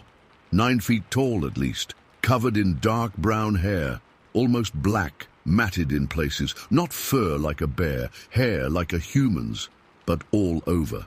It walked upright on 2 legs, broad shoulders, powerful arms hanging down past its knees. Its face, Jesus, its face was somewhere between ape and man, with deep-set eyes that looked straight at us. Tyler's knife fell from his hand, hitting the ground with a soft thud. The thing, I refused to call it Bigfoot or Sasquatch like the papers later would, just stared at us for a moment. Then, casual as you please, it bent down, picked up our deer with one arm, and turned to walk away. "Hey!" I shouted without thinking. "That's our kill!" It didn't even turn around, just kept walking, carrying a 200-pound buck like it was a sack of groceries. Something snapped in me. Might have been fear turning to anger, or just plain indignation. I raised my rifle and squeezed off a shot. The bullet hit it square in the back. It stopped. "Mason, what the hell?" Tyler hissed. The creature turned its head slightly, not enough to look at us, just acknowledging the hit. Then it kept walking. I fired again, and again, 3 more shots, center mass. I was no amateur, been hunting these woods since I was 12. Those shots would have dropped an elk, let alone a man. The thing stopped after the 4th hit, straightened up, and let out a sound I still hear in my nightmares. A high-pitched whistle that turned into a scream, echoing through the trees. Not angry, but pained. I'd hurt it. But it didn't fall, didn't even stagger, just stood there, our deer still tucked under one arm, bullets in its back, screaming that impossible scream. Then it walked away, disappearing into the thick forest. Tyler grabbed my arm. "Let it go, Mason," he said, face pale. "For God's sake, let it go." We didn't talk much on the drive back to town. What was there to say? We'd seen something impossible. I'd shot it repeatedly. It hadn't died. We reported it, of course. The sheriff sent a couple deputies out to look around, but they found nothing. No blood trail, no tracks deep enough for something that size. Just our spent shell casings and the blood stain from the deer. People in town had their theories. Some said we'd seen a bear walking funny. Others figured we'd been drinking, though neither of us touched a drop while hunting. Most just laughed it off. But I knew what I'd seen, what I'd shot, and I knew my bullets should have killed it. 2 years passed. I'd mostly stopped telling the story, got tired of the looks, the snickers. Tyler moved away to Idaho. Couldn't stand the whispers around town. There goes Cooper, the guy who shot Bigfoot. Then in '59, I read about the Barrett boys over in Pinecrest, Oregon, about 200 miles south of Ravenwood Ridge. Their story hit too close to home to be coincidence. I drove down on my day off, found their house at the edge of town. Their mother answered the door, suspicious until I explained I'd had a similar experience. She called the boys in from the backyard. Lucas was 14 now, skinny with a shock of red hair. Connor, 19, looked more like a man than a boy working summers at the mill. They sat across from me at their kitchen table, eyes wary. "Tell me what happened," I said. "Everything." Connor glanced at his brother, then back at me. It was October, 2 years ago. We were exploring near the old Pinecrest sawmill. Place had been shut down for years, but we liked poking around there. Lucas jumped in. words tumbling out fast. We were throwing rocks at the old windows, just messing around.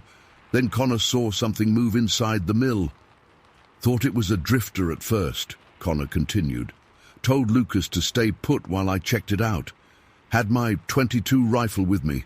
Dad gave it to me for my 15th birthday. Always carried it in the woods. Then it came out the side door, Lucas said, voice dropping. Biggest thing I ever saw, covered in hair, walking on 2 legs. Connor nodded. 8, maybe 9 feet tall, dark brown hair all over, face like, I don't know what, not human, not animal either. It just stood there watching us from across the yard.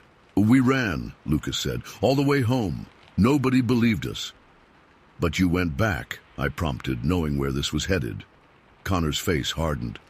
Next day, took Dad's hunting rifle this time. .30 Winchester. Figured if it was still there, I'd get proof. I had a baseball bat, Lucas added, and a camera, one of those Kodaks. Did you get pictures? I asked. Lucas shook his head. Dropped it when the thing chased us. Connor took over the story. We got to the mill, started looking around. Nothing at first. Then Lucas spotted it, standing in the trees about 50 yards off, just watching us. I raised the rifle, but it turned and walked away. So we followed it, Lucas said. I raised my eyebrows. You followed it? Connor shrugged. Stupid, I know, but we wanted proof. Tracked it into the woods, me in front with the rifle, Lucas behind with the camera. Then it disappeared, Lucas said. Just gone. We stood there looking around, and suddenly it was behind us, made this huffing sound. I spun around, saw it not 20 feet away, Connor continued. It had its arms out, like it was going to grab us. I fired, hit it right in the chest. Did it fall? I asked, already knowing the answer. Connor shook his head. Dropped to its knuckles for a second like a gorilla, made this whistling noise, then stood back up and came at us. He shot it 3 more times, Lucas added. I could see the impacts, like ripples in its hair, blood too, but it kept coming. We ran, Connor said simply. It chased us but never quite caught up. Could have if it wanted to. Thing was fast. But it stayed just behind us all the way to the edge of the woods, then it stopped. Like it was driving us away, Lucas said. Herding us. I sat back, taking this in. Their description matched what I'd seen perfectly. The size, the hair, the whistling sound when hit, and most importantly, the fact that bullets didn't stop it. Did you tell the police? I asked. Connor scoffed. Sure did. They searched the area, found nothing. Sheriff asked if we'd been drinking. I was 17. I nodded. Same thing happened to me and my friend. Ravenwood Ridge, 1957. Shot a deer, and one of these things took it. I put 4 rounds in its back. Didn't even slow it down. Mrs. Barrett, who'd been listening silently, finally spoke up. There's something else. Tell him about the tracks, Connor. Connor hesitated. We went back a week later in daylight, with Dad. Found a set of tracks where it had been standing, 18 inches long, human-like but wider, with 5 toes. Dad measured them, took pictures. You still have those pictures? I asked. He nodded. Upstairs in my drawer. But that's not the weird part. We followed the tracks about 100 yards. They just stopped. Middle of a clearing, soft ground all around. Just ended, like the thing vanished. A chill ran down my spine. Or flew, I said quietly. Lucas's eyes widened. You think it can fly? I don't know what to think, I admitted. But bullets don't stop it and its tracks disappear. That's not natural. I spent the next few years collecting stories. Most were nonsense. Drunks seeing things in the woods. Attention seekers making up tales. But some rang true. Too specific. Too similar to what Tyler and I had seen. Too similar to the Barrett boys' encounter. Then in '65, another report caught my attention. Shadow Creek, Arkansas. Far from Washington and Oregon, but the details matched. I took a week off work, drove cross-country to find William Evans. He was 16 when I met him. A quiet kid living with his parents on a small farm outside Shadow Creek. His father was suspicious of me at first, stood in the doorway with arms crossed while I explained why I'd come. "You believe him?" Mr. Evans asked, surprise evident in his voice. "I've seen something similar," I said. "Just want to hear his story." They invited me in. Their house was small but neat, family pictures on the walls, smell of pot roast in the air. William sat across from me, lanky and solemn. "Tell me what happened," I said. William glanced at his father, who nodded. "It was last summer," he began. "July, hot. I was fishing at Miller's Pond when I heard the horses." "The Miller place is next to ours," his father clarified. "They keep quarter horses." William continued. "Heard them running, panicked-like, then splashing. They'd run right into the pond. Then I heard a dog yelp like it was hurt bad." "Your dog?" I asked. He shook his head. "Miller's German Shepherd, Rex. Good dog." "What did you do?" "Grabbed my shotgun. I always take it fishing for snakes. And went to check. Thought maybe a cougar was after the horses." He paused, looking down at his hands. "Take your time," I said. I came around the bend, and there it was, standing in the shallows of the pond, 8 feet tall, covered in reddish-brown hair. The horses were in the water, staying away from it. Rex was... He swallowed. Rex was floating in the water, dead. "What did the creature look like exactly?" I pressed. "Man-shaped, but bigger. Lots of hair, but not like fur. More like a man with hair all over. Face was flat, with a ridge over the eyes. No neck to speak of, just a head sitting on shoulders." Same description, different location, different witness, same creature. "What happened next?" I asked. "It saw me, turned around slow, then started walking toward me. Not rushing, just deliberate. I yelled at it to stop." "Did it?" William shook his head. "Kept coming. I fired a warning shot in the air. It didn't even flinch, just kept walking toward me." His father shifted uncomfortably in his chair. "So I shot it," William said flatly. "Right in the face. 12-gauge buckshot, 20 yards away. Should have taken its head clean off." "And?" I prompted, though I knew what was coming. "Nothing. It stopped for a second, made this weird whistling sound, then kept coming. I shot it twice more, emptied the gun, hit it in the face and chest, saw the impacts, saw hair and flesh tear. No blood, though." "What did you do then?" "Ran," William said simply. "Ran all the way home. It didn't follow me past the tree line." I sat back, processing this. 3 separate encounters, years and thousands of miles apart. Different witnesses, different circumstances, but the same details.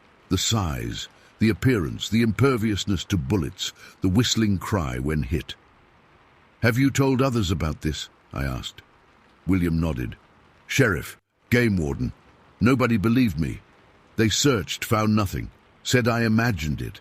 But the dog was dead," I pointed out. "Drowned, they said. And the horses were spooked by a cougar." "You know that's not what happened," I said.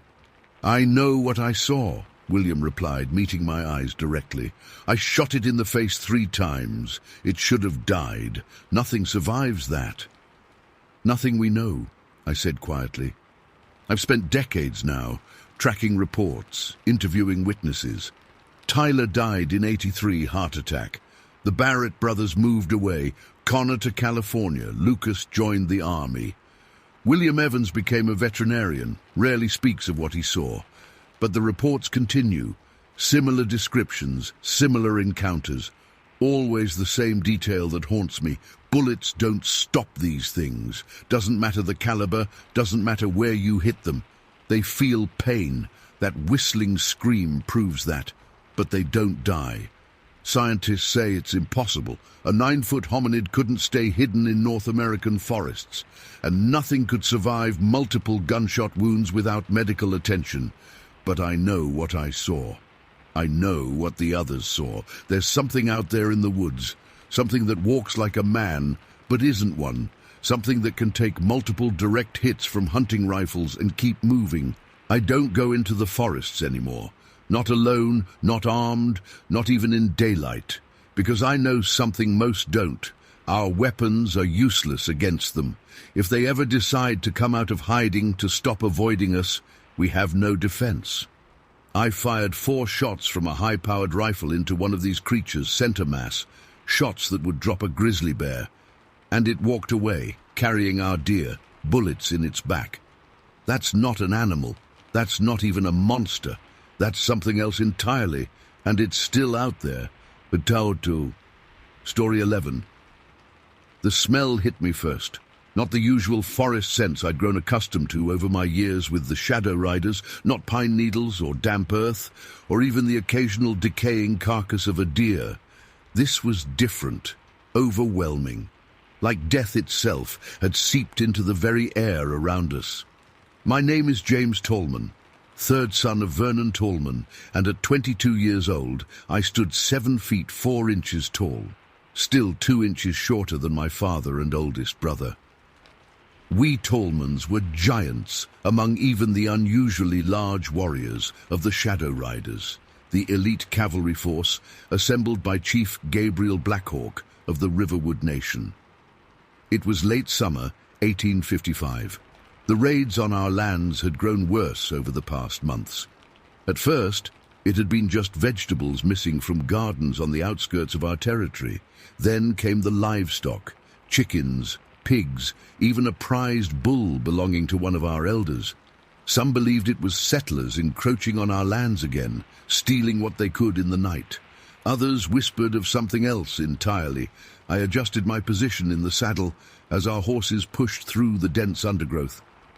30 of us had ridden out from Oak Hollow 14 hours earlier, led by General Marcus Devereux, a half-French, half-Riverwood man whose tactical mind had earned him the trust of Chief Blackhawk.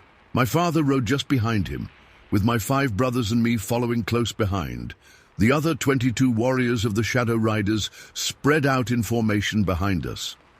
The journey had been grueling. We'd crossed fast-moving streams, navigated narrow mountain passes, and hacked our way through thickets that seemed determined to keep us out. Now we were deep in what would later become known as the Darkwater County Wilderness area, far from any settlement we knew of. "Hold!" General Devereux called, raising his fist. The column stopped. I peered ahead, following the general's gaze.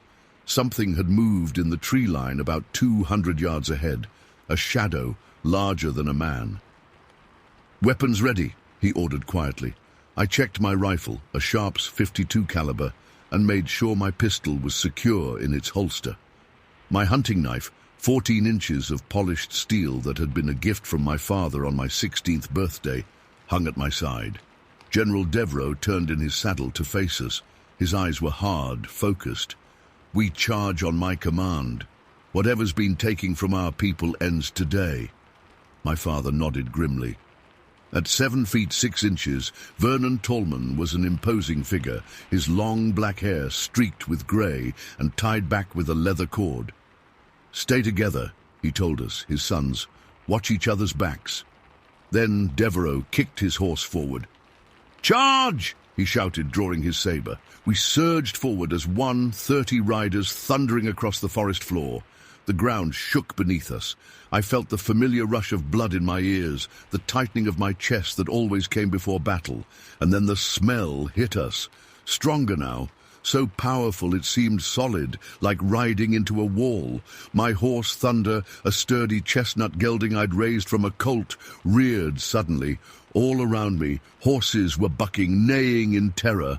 8 riders were thrown immediately, their mounts bolting back the way we'd come. "Control your horses!"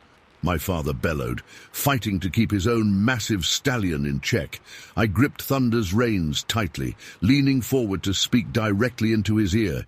"Easy, boy, easy!" The horse trembled beneath me but held his ground. Only 11 of us managed to keep our mounts. Devereux, my father, my brothers, and 4 other warriors. We pressed forward, emerging into a clearing that none of us would ever forget. In the center stood a mound, perhaps 10 feet high and 30 feet across. But this was no natural formation. Limbs protruded from the packed earth, human arms and legs in various states of decay. Faces, or what remained of them, stared out from the dirt. Flies swarmed in thick clouds, their buzzing a constant drone that filled the air.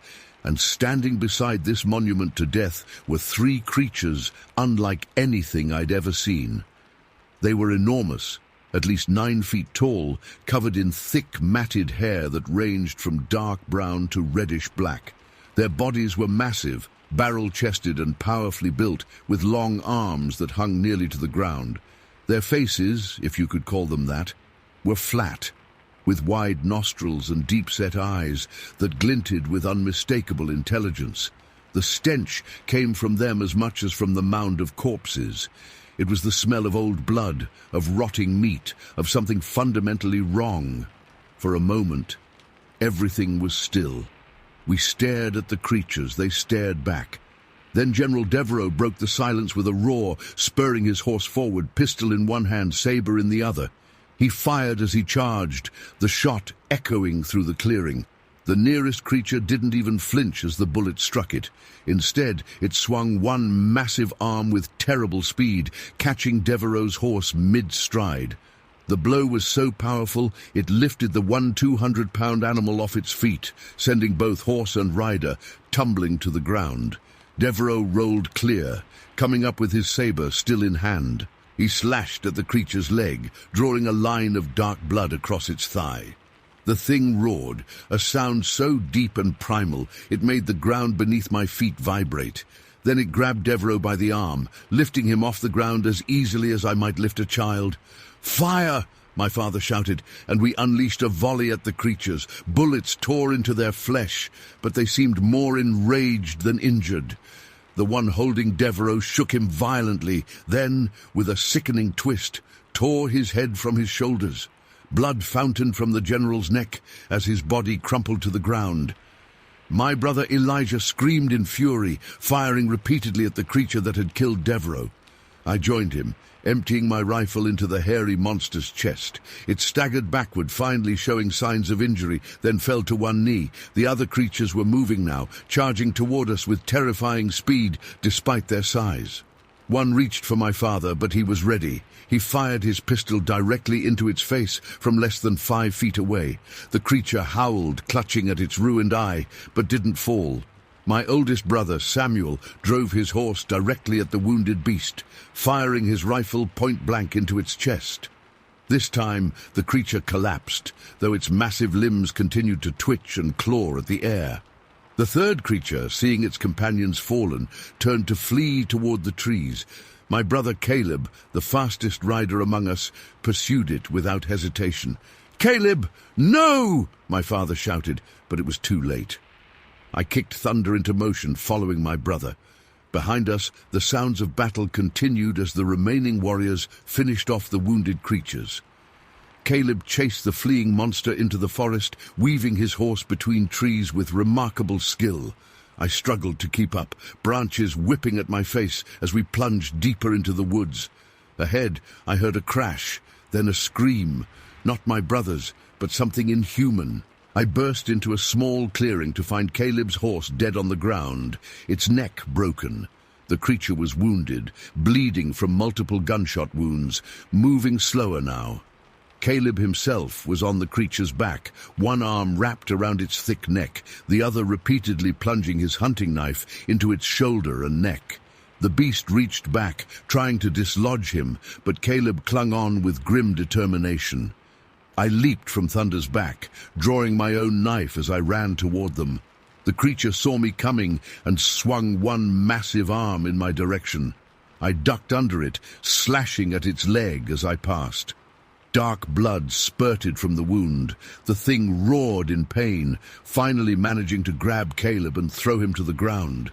It loomed over my brother, raising one foot to crush him. I threw myself forward, driving my knife into the back of the creature's knee with all my strength. It buckled, toppling backward. Caleb rolled away just in time, then sprung to his feet. We circled the wounded monster, knives ready. It watched us with hate-filled eyes, blood bubbling from its many wounds. When it tried to rise, Caleb darted in, slashing at its throat. The beast caught him with a glancing blow that sent him sprawling. I seized the opportunity, leaping onto its chest and driving my knife deep into its neck, just below the jaw. The creature's body convulsed violently beneath me. Its arms flailed, one catching me across the back and sending pain shooting through my ribs. But I held on, sawing the blade back and forth through tough muscle and gristle. With a final gurgling roar, the creature went still. I rolled off it panting, my hands slick with its dark blood. Caleb staggered to his feet, spitting blood from a split lip. "You all right, James?" I nodded, wincing at the pain in my side. "Broken ribs, I think.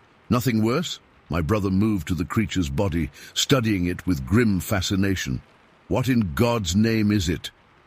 "I don't know." I wiped my knife clean on the grass. "But we need to get back to the others." Caleb nodded, then with a sudden, violent motion, brought his knife down on the creature's neck, severing its head completely. He grabbed a handful of its thick hair and lifted the grisly trophy. "Proof," he said simply.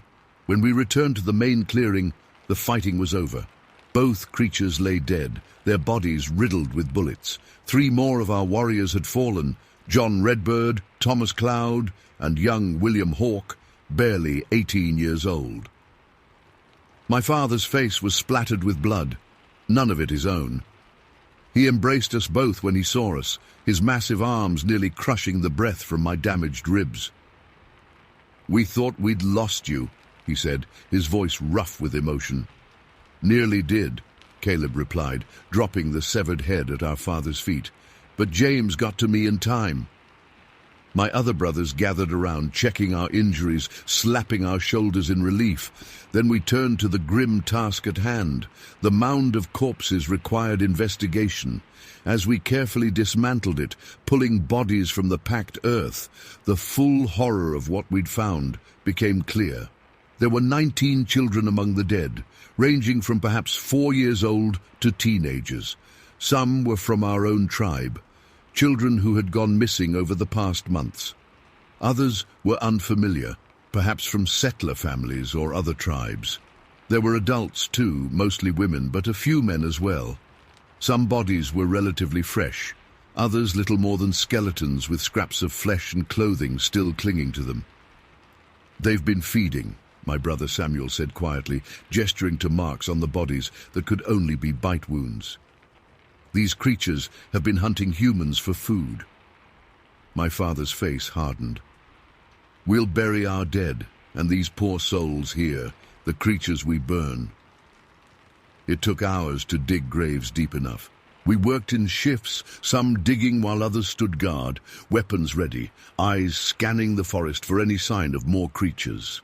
I couldn't help wondering how many more might be out there, watching us from the trees. As the sun began to set, we gathered wood for a massive pyre. The 3 creature bodies were dragged onto it, doused with oil from our supplies and set ablaze. The flames rose high into the darkening sky, casting our long shadows across the forest floor. The smell was awful, burning hair and flesh, but we stood our ground, watching until the bodies were nothing but ash and bone.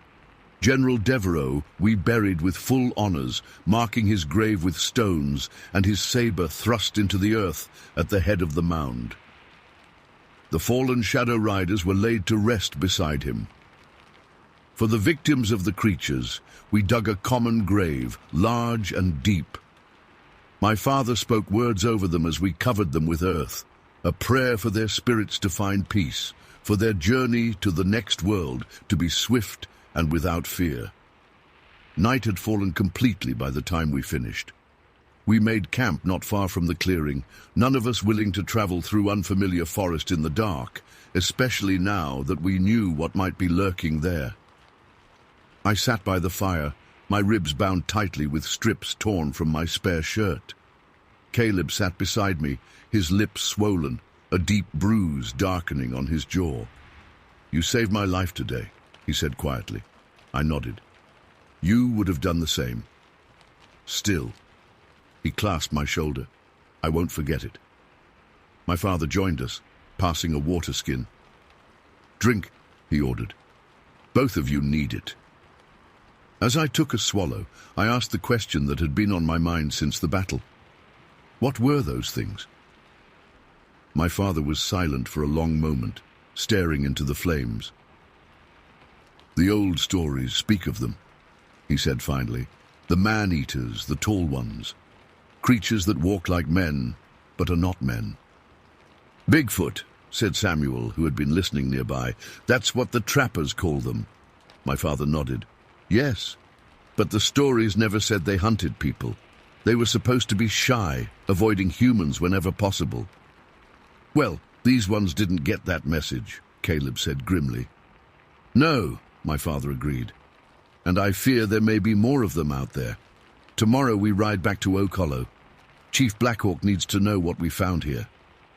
And what then? I asked.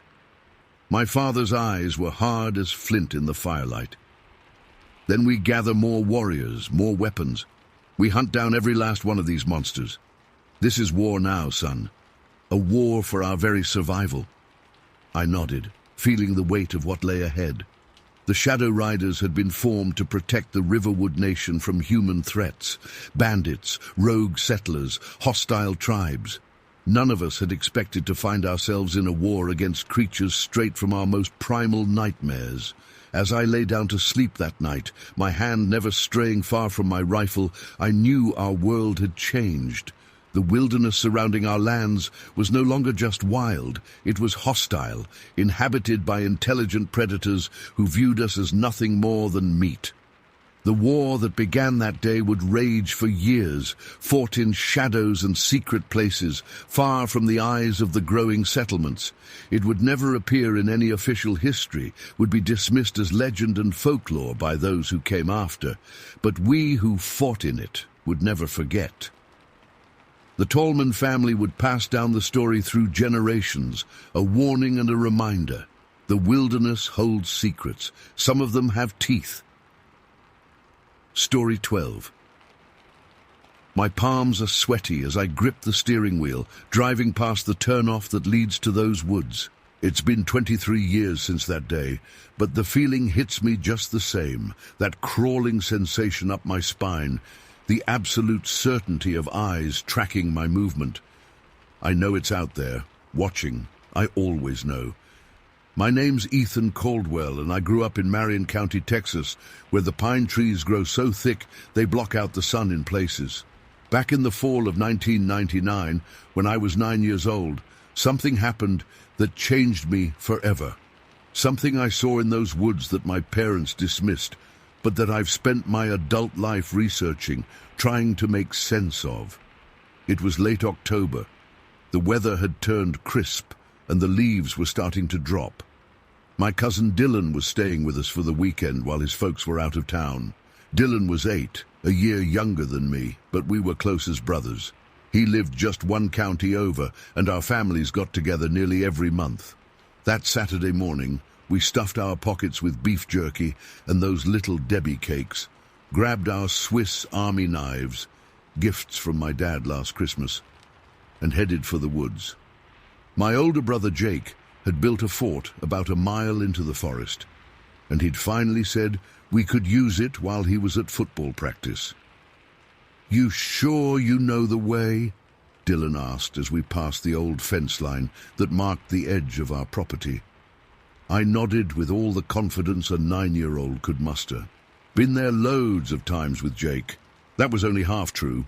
I'd been there exactly twice, and both times Jake had led the way. The woods were alive that morning. Squirrels chattered overhead, and every few steps something rustled in the underbrush, probably rabbits. The pine needles muffled our footsteps, making the forest feel quieter than it was. As we ventured deeper, the trees grew closer together, their branches forming a canopy that filtered the sunlight into scattered patches on the ground. "Should have brought a compass," Dylan muttered after we'd been walking about 20 minutes. "Don't need one." I pointed to a tall pine with a lightning scar running down its trunk. Jake showed me the landmarks. "See that big tree? We go left there." We trudged on, climbing over fallen logs and pushing through patches of brambles that tore at our jeans. Our conversations drifted from video games to school, and I was in the middle of telling Dylan about the new Pokemon card I'd gotten when we reached a spot where the trees thinned out.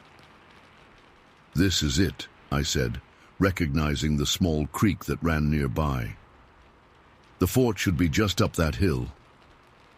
The sunlight was stronger here, streaming down through the gap in the trees. The creek gurgled softly over smooth stones, and a couple of dragonflies hovered over the water. It was peaceful, normal, until Dylan grabbed my arm. "What's that?" He pointed toward a moss-covered rock about 20 yards away. It wasn't very big, maybe 2 or 3 feet tall, but there was definitely something dark behind it. I squinted. Probably just a deer. We took a few steps closer, curious now. Whatever was behind the rock wasn't moving. Maybe it was sleeping, or maybe it was just a shadow. "Let's check it out," I whispered, and Dylan nodded. We approached slowly, stepping carefully to avoid snapping twigs.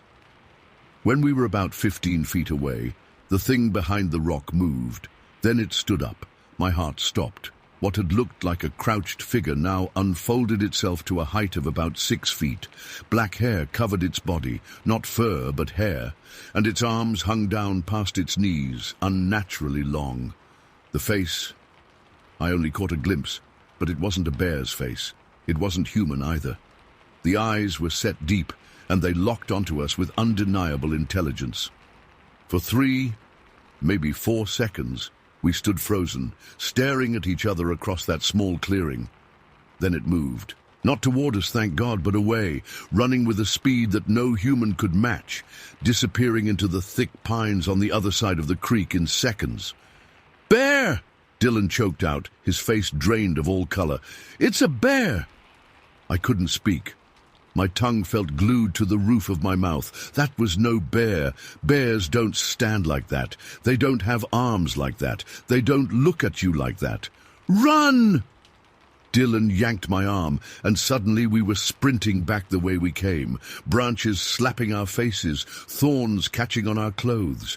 We weren't following any path now, just crashing through the underbrush in blind panic. I don't know how long we ran. Time seemed to stretch and compress all at once. My lungs burned, and my legs felt like rubber, but we didn't stop until our house came into view through the trees. We burst through the back door, gasping for breath. The kitchen was empty, but we could hear the TV in the living room. "Jake!" I called out, my voice cracking. My brother appeared in the doorway, a bowl of cereal in his hands. At 16, he seemed impossibly grown up to me, especially in moments like this. "What happened to you two?" he asked, taking in our scratched faces and torn clothes. We saw a bear," Dylan said, still clinging to that explanation. Jake raised an eyebrow. "A bear? Where?" "By the creek," I said, finding my voice at last. "Near your fort. It was behind a rock, and then it stood up and ran away." "How tall was it?" Jake asked, setting down his cereal. "Like this." I raised my hand to about the height of our refrigerator. "What color?" "Black," Dylan said, "all black." "Did it have a snout? Like a dog?" I hesitated. "No, not really. Its face was different." Jake's expression changed. The amusement vanished, replaced by something I couldn't read. "That's no bear," he said quietly. "What was it then?" Dylan demanded, his voice rising. Jake glanced toward the window, then back at us. "I don't know for sure. Dad says there's things in these woods that science hasn't named yet. When our parents got home later that afternoon, my mum cleaned our scratches while my dad listened to our story. He chuckled and ruffled my hair. "Just a black bear, son. Probably as scared of you as you were of it. But Dad, Ethan, there's no monsters in these woods. Just animals. Bears stand on their hind legs sometimes to get a better look or smell. That's all you saw." I wanted to argue, to tell him about the arms, the eyes, the incredible speed, but the words wouldn't come. And part of me didn't want to say them out loud anyway, as if speaking the details would make the creature more real somehow. That night, Dylan and I whispered about it in the darkness of my bedroom. "What if it follows us home?" Dylan asked, his voice small. "It won't," I said, with more confidence than I felt. "Jake says they avoid people." "They? So there's more?" I didn't answer. I couldn't sleep that night, lying rigid under my covers, listening to every creak and rustle outside my window. Dylan went home the next day. We didn't talk about what we'd seen, not then, and not for years afterward. But I noticed the change in him immediately. He stopped coming over as often. When he did visit, he refused to go anywhere near the woods, making excuses about homework or stomachaches. Dylan, who had once been the first to suggest fishing trips and campouts, now spent his visits indoors, glancing nervously out the windows as dusk approached. I wasn't much better. I still went into the woods sometimes, but never alone, and never deep. I stuck to the edges, to the well-traveled paths, and I was always home before dark. The fort was abandoned. Neither of us ever went back there. Jake noticed the change, but didn't push. Once, when I was 12, he caught me looking at a book on Bigfoot from the school library. "You still thinking about that day?" he asked. I nodded. "I saw something once too," he admitted. "When I was building that fort, heard it first, this weird knocking sound, like someone hitting wood against wood. Then I felt like I was being watched. Saw something moving between the trees, bigger than a man. Never told Dad." "Why not?" Jake shrugged. "Some things people don't want to believe. Easier to call it a bear." As I got older, I started researching in earnest. I read every book on cryptozoology I could find. I joined online forums where people shared their encounters. The details in some of those stories made my skin crawl, the way they matched what Dylan and I had seen. The height, the long arms, the intelligence in the eyes, the incredible speed. By the time I was in college, I was convinced we had encountered a juvenile Sasquatch. Not the 8-foot giant of legend, but a younger one, maybe a teenager in their terms. That would explain the height. Tall, but not massive, and why it ran instead of confronting us. I tried talking to Dylan about it when we were both home for Christmas break my sophomore year. We were in my parents' garage, away from everyone else. "Remember that thing we saw in the woods when we were kids?" I asked. Dylan's face shut down immediately. "It was a bear, Ethan." "Come on, man. You know it wasn't." "I don't know anything." He took a long pull from his beer. "And I don't want to talk about it. I've been researching—" "Stop!" Dylan set his bottle down hard. "I got a life now. I got a girlfriend. I'm not the weird kid who claims he saw Bigfoot. I'm not asking you to go public or anything. I can't go camping anymore," he interrupted, his voice suddenly raw. "Did you know that? Mandy wanted to go to Big Bend last summer, and I had a fucking panic attack in the sporting goods store. Couldn't breathe, couldn't move, had to tell her I was sick." I fell silent, recognizing the cost of that day for him.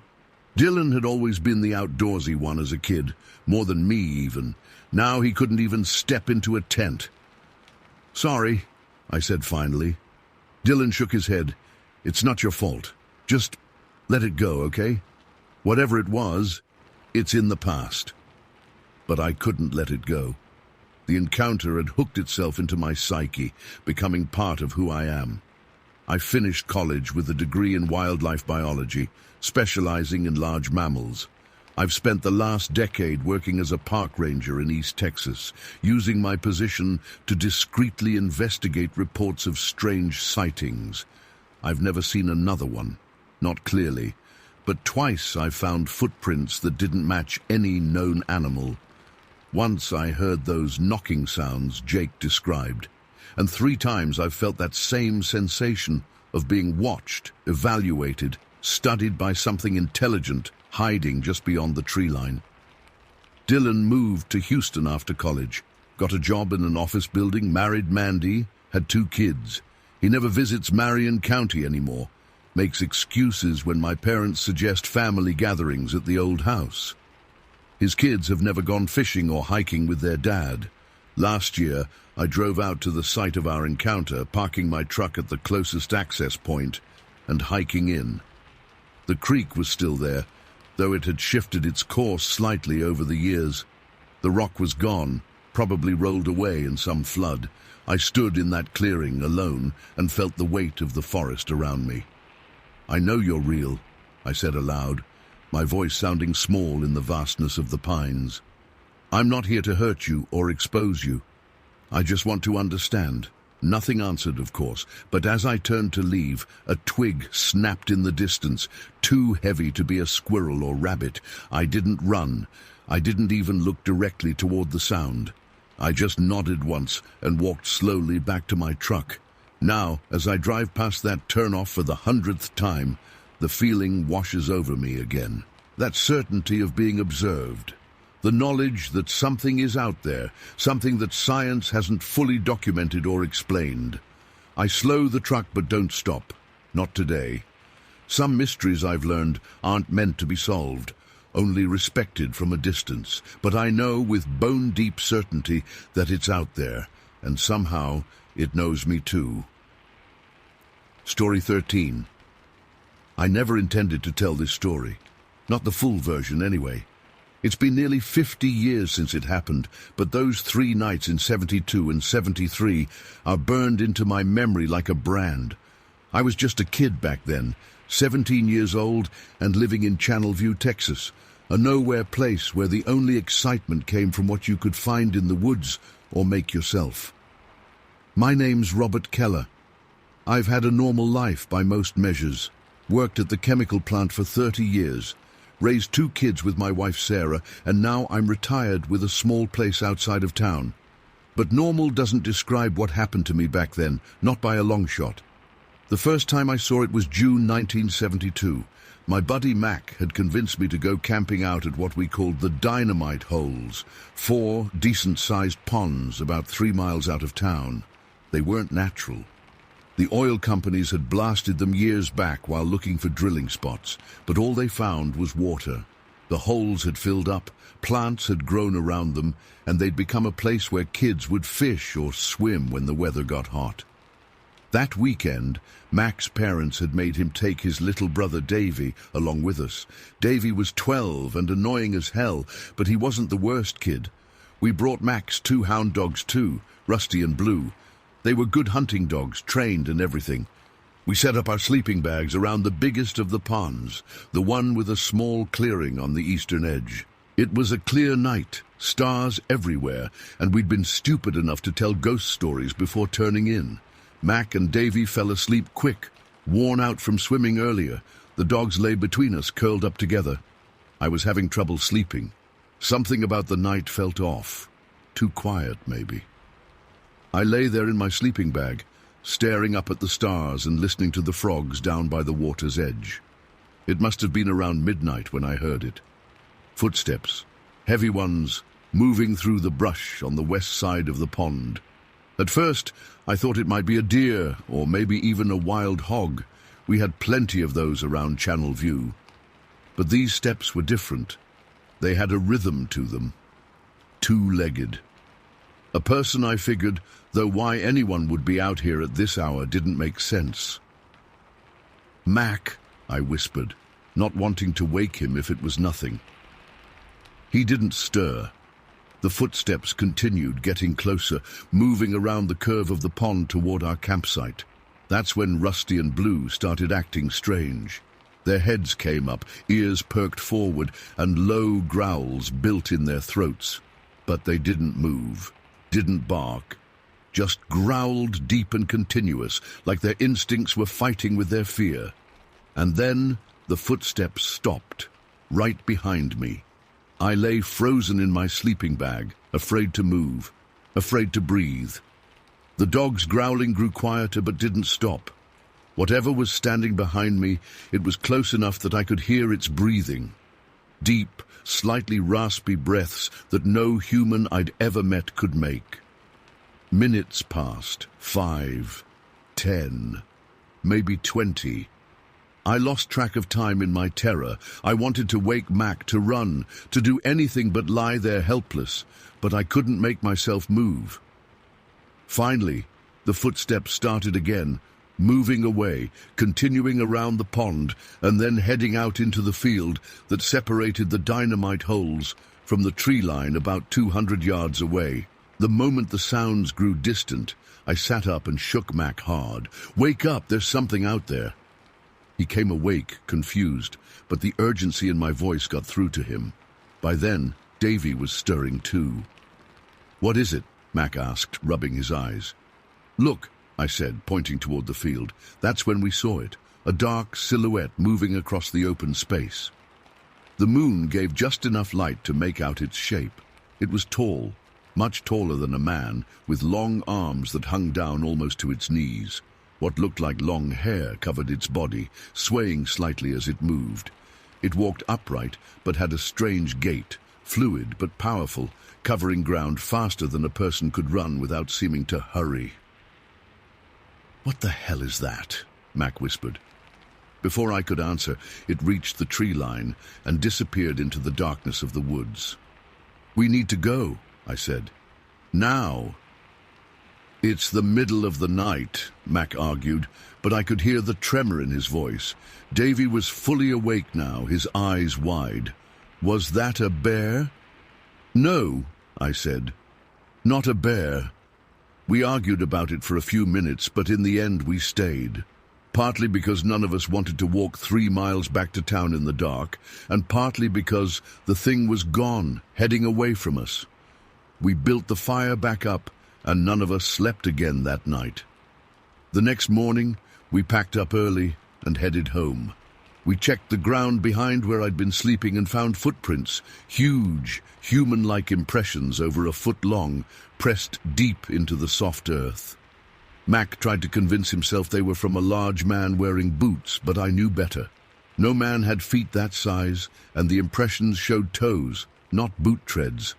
For weeks after that night, I tried to convince myself I'd imagined things, that my mind had played tricks on me in the dark. I almost succeeded too, almost. Then came the second encounter, in late July. It was a regular Tuesday night at our house on Norrell Street.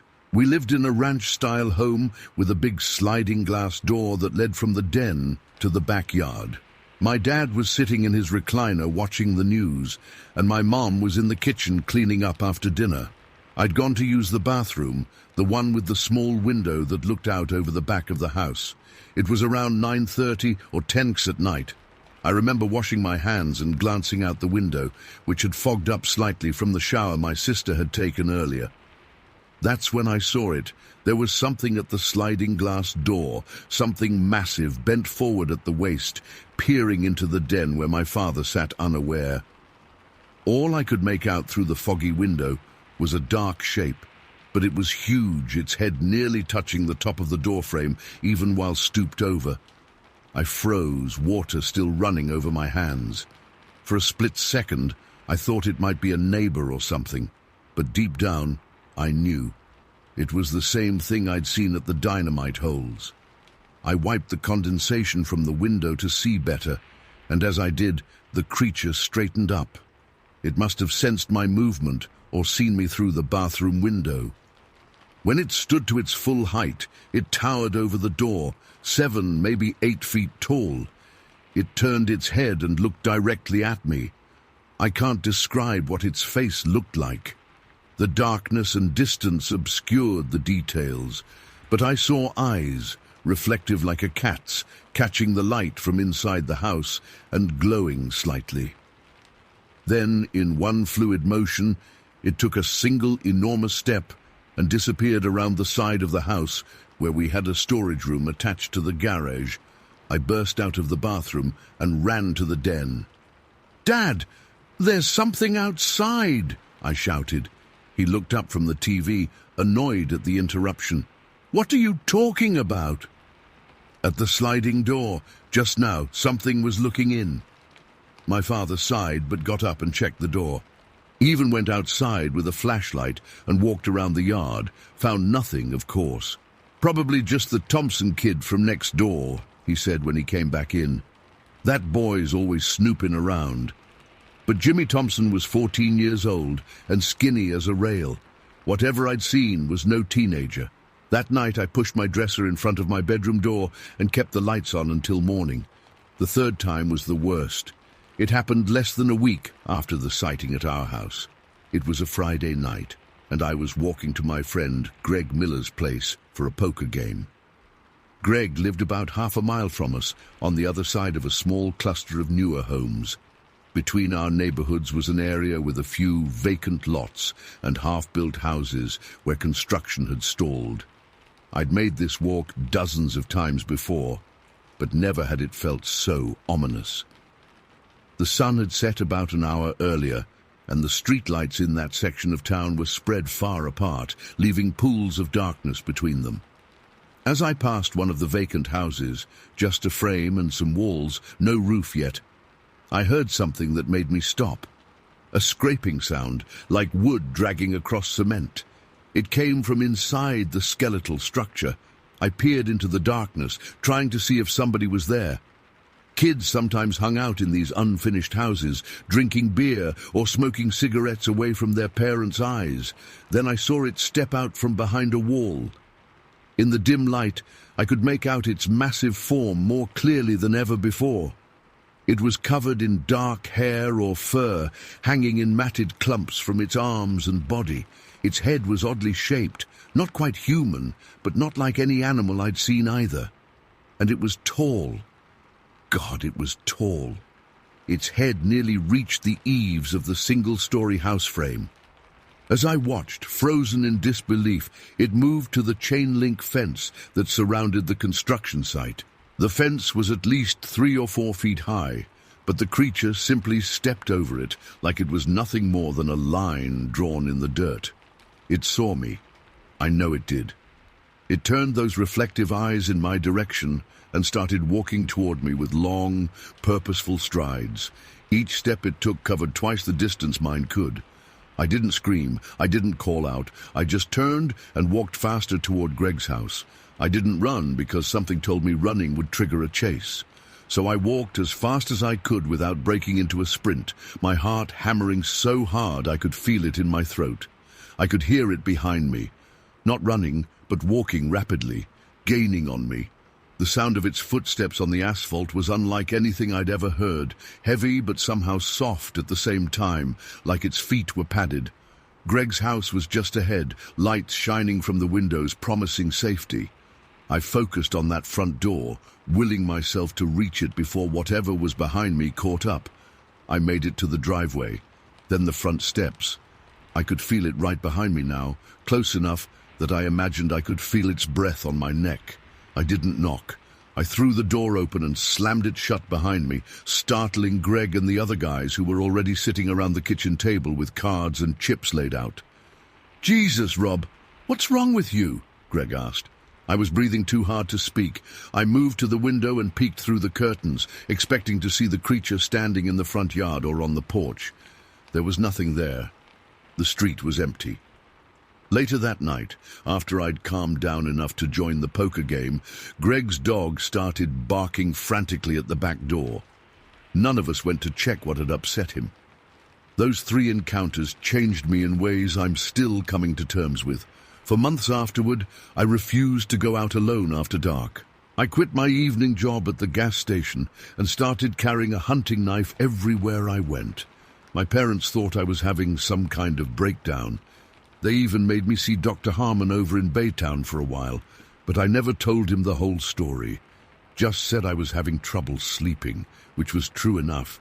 I never saw the creature again after that night, walking to Greg's. Sometimes I wonder if it moved on to another area, or if it had been following me specifically for some reason and then lost interest. Mac and I never spoke much about what we saw at the dynamite holes. When we did, he'd always find a way to rationalize it. A bear standing on its hind legs, a tall man with a coat, tricks of light and shadow, but I'd catch him scanning the tree line sometimes when we were out, and he never went camping again. I've done my research over the years, read about similar sightings in East Texas and Louisiana. Some folks call it the Southern Sasquatch or the Boggy Creek Monster. Others have different names for it. I don't much care what it's called. I just know what I saw. I still live in Channelview. Never could bring myself to move away from family, even with those memories. But I don't go into the woods anymore, don't fish or hunt or hike. And every night I make sure every door and window in my house is locked tight before I go to bed. Because even after all these years, I can't shake the feeling that someday I might look out my window and see those eyes looking back at me again. Story 14. My palms were sweating as I lined up my putt on the 9th green. The late afternoon sun cast long shadows across the manicured grass of Sienna Plantation's golf course. It was Tuesday, May 16th, 2006, around 6 p.m. I remember checking my watch just moments before everything changed. "Come on, Abby. Hurry up with that putt. We promised my mom we'd be back before dark," Jessie called from beside our golf cart. I rolled my eyes. Jessie Mitchell was my best friend since elementary school, but she had zero patience for the finer points of golf. I, Abby Carter, took the game seriously. My dad had been teaching me since I was 8, and I was determined to make the varsity team next year as a sophomore. "Just give me a second," I said, repositioning my feet. "This is a tricky one." The breeze rustled through the trees that lined the fairway. Fort Bend County had gotten some rain the previous week, making everything extra green and alive. The 9th hole bordered a dense patch of woods that ran alongside the Brussels River tributary. A narrow trail cut through those woods back to the clubhouse, a shortcut we often took. I was just about to swing when we heard it. Crash! Snap! Thud! The sounds exploded from the woods about 30 yards to our right. It wasn't like a squirrel or even a deer moving through brush. This was violent, powerful movement, branches breaking, undergrowth being trampled. I straightened up, putter still in hand. "What the hell was that?" Jessie stood frozen next to the cart. "I don't know, but it's big." The crashing grew louder, more frantic. Something was moving fast through the trees, heading toward the trail, heading toward us. "Maybe we should go," Jessie whispered, her voice tight. I nodded, but before I could move, the thing burst out of the woods. It happened so fast, but the image burned into my brain. A tall figure, at least 7 feet, covered in dark brown hair, emerged from the tree line and crossed the path in 3 massive strides. It had unusually long arms that swung with its movement. The proportions were all wrong for a human. Too tall, too broad, arms too long. And then it stopped. Right there on the other side of the trail, halfway between the woods and a clearing, it turned its massive head and looked directly at us. I couldn't make out facial features clearly at that distance, but I knew it was staring at us. I could feel it. Jessie let out a small, strangled sound. Neither of us moved. For 5 seconds, maybe 10, we all just stood there, frozen in a bizarre standoff. The creature. Us. Then, with a sudden movement, it turned and disappeared back into the dense woods, this time moving silently. "Abby," Jessie whispered. "Was that—" "A Bigfoot," I said, the words falling from my mouth before I could stop them. 3 months earlier, Mr. Harmon had done a whole unit on cryptids in our gifted and talented class. We'd researched everything from the Loch Ness Monster to the Jersey Devil, but he'd spent extra time on Bigfoot sightings, particularly in Texas. I remembered him mentioning reports from Fort Bend and neighboring Brazoria County, though he'd said most were from decades ago. "We need to go. Now," Jessie said, already climbing into the driver's side of the cart. I abandoned my putter on the green and jumped in beside her. Jessie hit the gas, and we took off down the fairway, away from the woods, away from the trail, away from whatever we'd just seen. "We can't go back that way," Jessie said, nodding toward the trail that would have been our shortcut.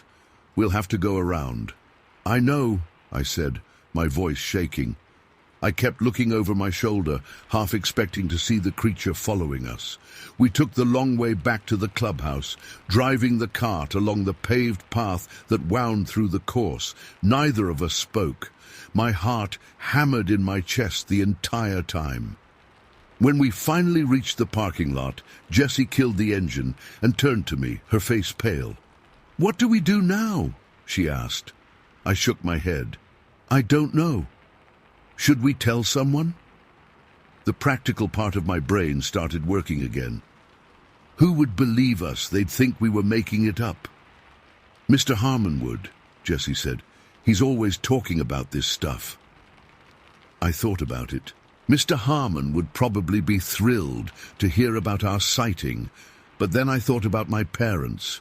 If we tell anyone, our parents will find out, I said, and they'll never let us play here again, especially not in the evenings. Jessie bit her lip. You're right, my mom is already paranoid about me being out in nature as it is. If she heard about this... So we keep it between us? I suggested. Jessie nodded slowly, for now at least. We drove home in silence that evening, both lost in our own thoughts. I kept replaying the encounter in my mind, the sounds, the way it moved, those long arms, the stare. That night I couldn't sleep. I lay in bed, staring at the ceiling, jumping at every sound outside my window. Around midnight I grabbed my laptop and started researching Bigfoot sightings in Texas. There were more than I expected.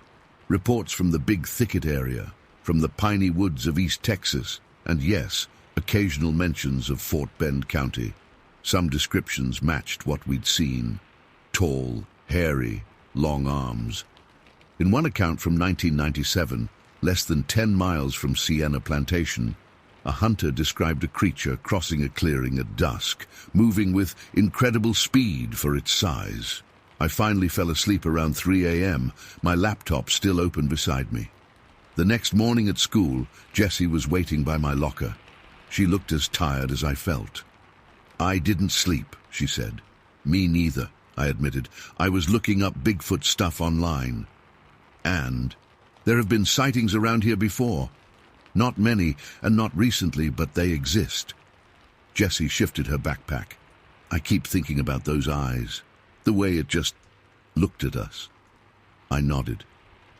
I know. Do you think it's dangerous? I hadn't really considered that.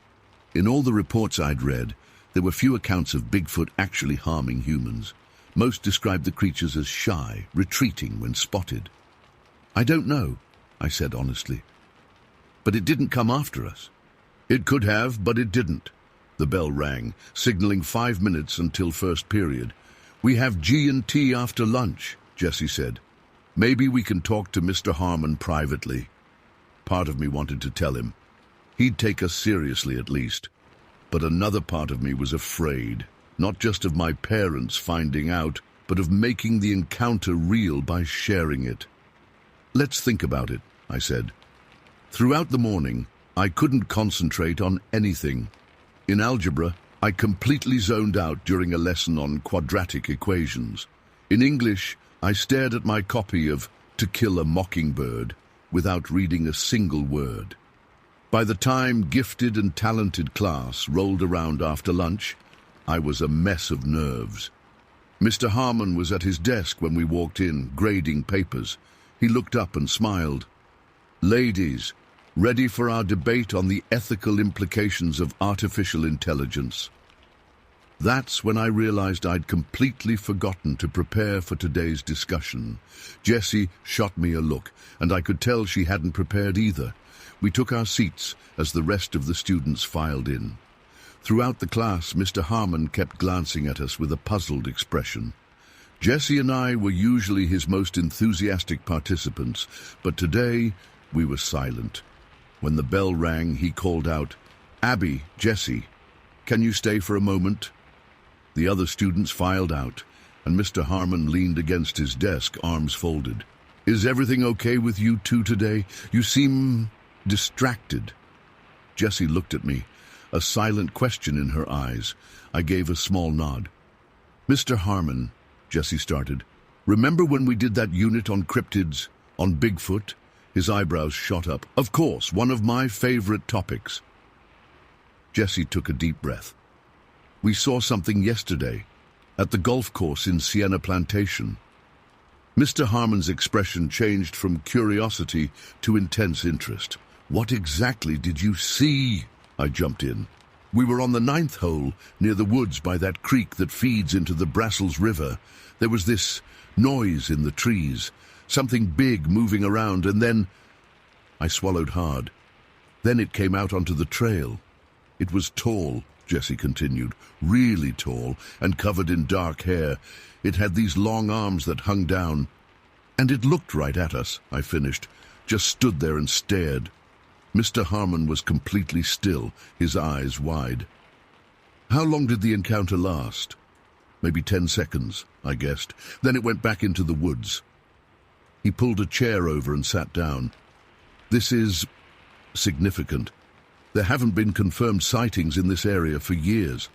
What time did this happen? Around 6, Jessie said. And the date was yesterday, May 16th.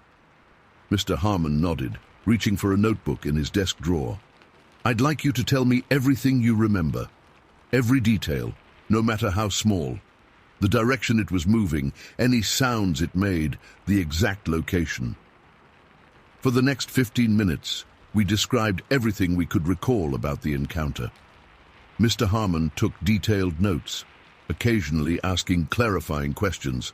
You need to report this, he said finally, closing his notebook. To who? I asked. There's a group called the Texas Bigfoot Research Center. They document sightings, conduct field investigations. This is exactly the kind of encounter they're interested in. Jessie shifted uncomfortably. We can't.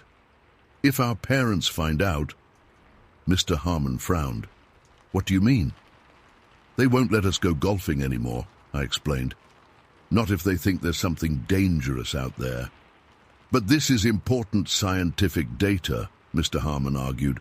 What you saw could help researchers better understand these creatures. Can't we report it anonymously? Jessie asked. Mr. Harmon considered this. You could, but without the ability to interview you directly or visit the exact location with you, the report loses some credibility. We'll think about it, I promised, though I wasn't sure we would. Mr. Harmon gave us a long look, then sighed. At least consider talking to your parents. They might surprise you. We nodded non-committally and headed to our next class, already late. For the rest of the week, Jessie and I debated what to do. We spent hours researching Bigfoot, finding scientific articles about possible explanations for sightings, indigenous legends about wild men in the forests, and reports from all over North America describing creatures similar to what we'd seen. On Friday afternoon, Jessie came over to my house. We sat on my bed, her laptop open between us. Look at this, she said, pointing to a news article from 1989. A man fishing on the Brussels River claimed he saw a large, hair-covered biped watching him from the opposite bank. That's less than 5 miles from the golf course. I leaned in to read. It says here he heard wood knocking sounds before the sighting. What's that? According to this Bigfoot research site, they're known to communicate by hitting trees with sticks or rocks, Jessie explained, clicking to another tab. It's like a territorial warning or something. A chill ran down my spine. So what we saw, it's been around here for a long time. Maybe. Or maybe they migrate, follow food sources. We don't know enough about them. I flopped back on my bed. This is crazy. A week ago, Bigfoot was just something we learned about in class. Now we've seen one, Jessie finished. We sat in silence for a moment, the weight of our secret hanging between us. I want to go back, I said suddenly. Jessie's head snapped up. What? Are you insane? Not alone, and not right to the same spot. But maybe we could look for evidence. Footprints, hair, broken branches. Something to prove what we saw. That's how people die in horror movies, Abby. This isn't a movie, and we'd go during the day, stay in open areas. Just look around a bit. Jessie closed her laptop. My mom would kill me if she found out. So we don't tell her. We say we're golfing again. She was quiet for a long moment. You're serious about this? I nodded. I can't stop thinking about it, Jess. I need to know more. What if we see it again? Then we run like hell. I tried to smile, but my stomach knotted at the thought. After much convincing, Jessie reluctantly agreed. We made plans to return to the golf course the following Tuesday, exactly 1 week after our encounter. That Tuesday was cloudy but warm. We arrived at the course around 3 p.m., earlier than our previous visit. I'd brought my phone with its decent camera, just in case. Jessie had packed a small first aid kit and 2 bottles of water. "This is still a terrible idea," she muttered as we checked in at the clubhouse. "We're just playing golf," I said loudly enough for the attendant to hear. "Nothing weird about that." We took our time on the first 8 holes, playing casually, but keeping an eye on the woods that bordered parts of the course. By the time we reached the 9th hole, it was approaching 5 p.m. I studied the area where we'd seen the creature emerge. From this distance, the tree line looked ordinary, just a dense wall of green. The trail that cut through the woods was barely visible from the green. "Should we go closer?" I asked. Jessie gripped her club tighter. "I guess that's why we came." We left our cart by the green and walked slowly toward the tree line, staying on the open fairway. My heart pounded with each step. At the edge of the woods, we stopped. The trail entrance was about 20 yards to our right. "Look," Jessie whispered, pointing. Near the tree line, several branches were broken about 7 feet off the ground, too high for a deer or wild hog. "That could be from anything," I said, though I didn't believe it. We inched closer to the trail. The entrance was wider than I remembered, the path disappearing into shadows between the trees. "Should we go in?" I asked. Jessie shook her head vehemently. "No way. Absolutely not." I knew she was right. Entering those woods would be foolish. But standing at the edge, staring into the green darkness, I felt a strange pull. That's when we heard it. A sharp crack, like a branch breaking, from deep in the woods. Then another. Jessie grabbed my arm. "Abby, I hear it." Crack, crack. 2 more sounds, rhythmic, deliberate, not random forest noises. "Wood knocking," I whispered, "like in the articles. We need to go, now." Jessie was already backing away. I raised my phone, unlocked it, and opened the camera app. "Just a second. Abby, I swear to God, 1 picture of the trail, evidence we were here." I quickly snapped several photos of the trail entrance and the broken branches. As I lowered my phone, I caught a glimpse of movement deep in the woods, just a shadow shifting among shadows. "Did you see that?" I gasped. "I'm not looking. I'm leaving," Jessie said, tugging my arm. We hurried back to the cart, not running but moving with purpose.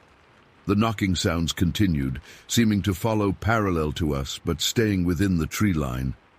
Once in the cart, Jessie hit the gas harder than necessary, and we sped down the fairway.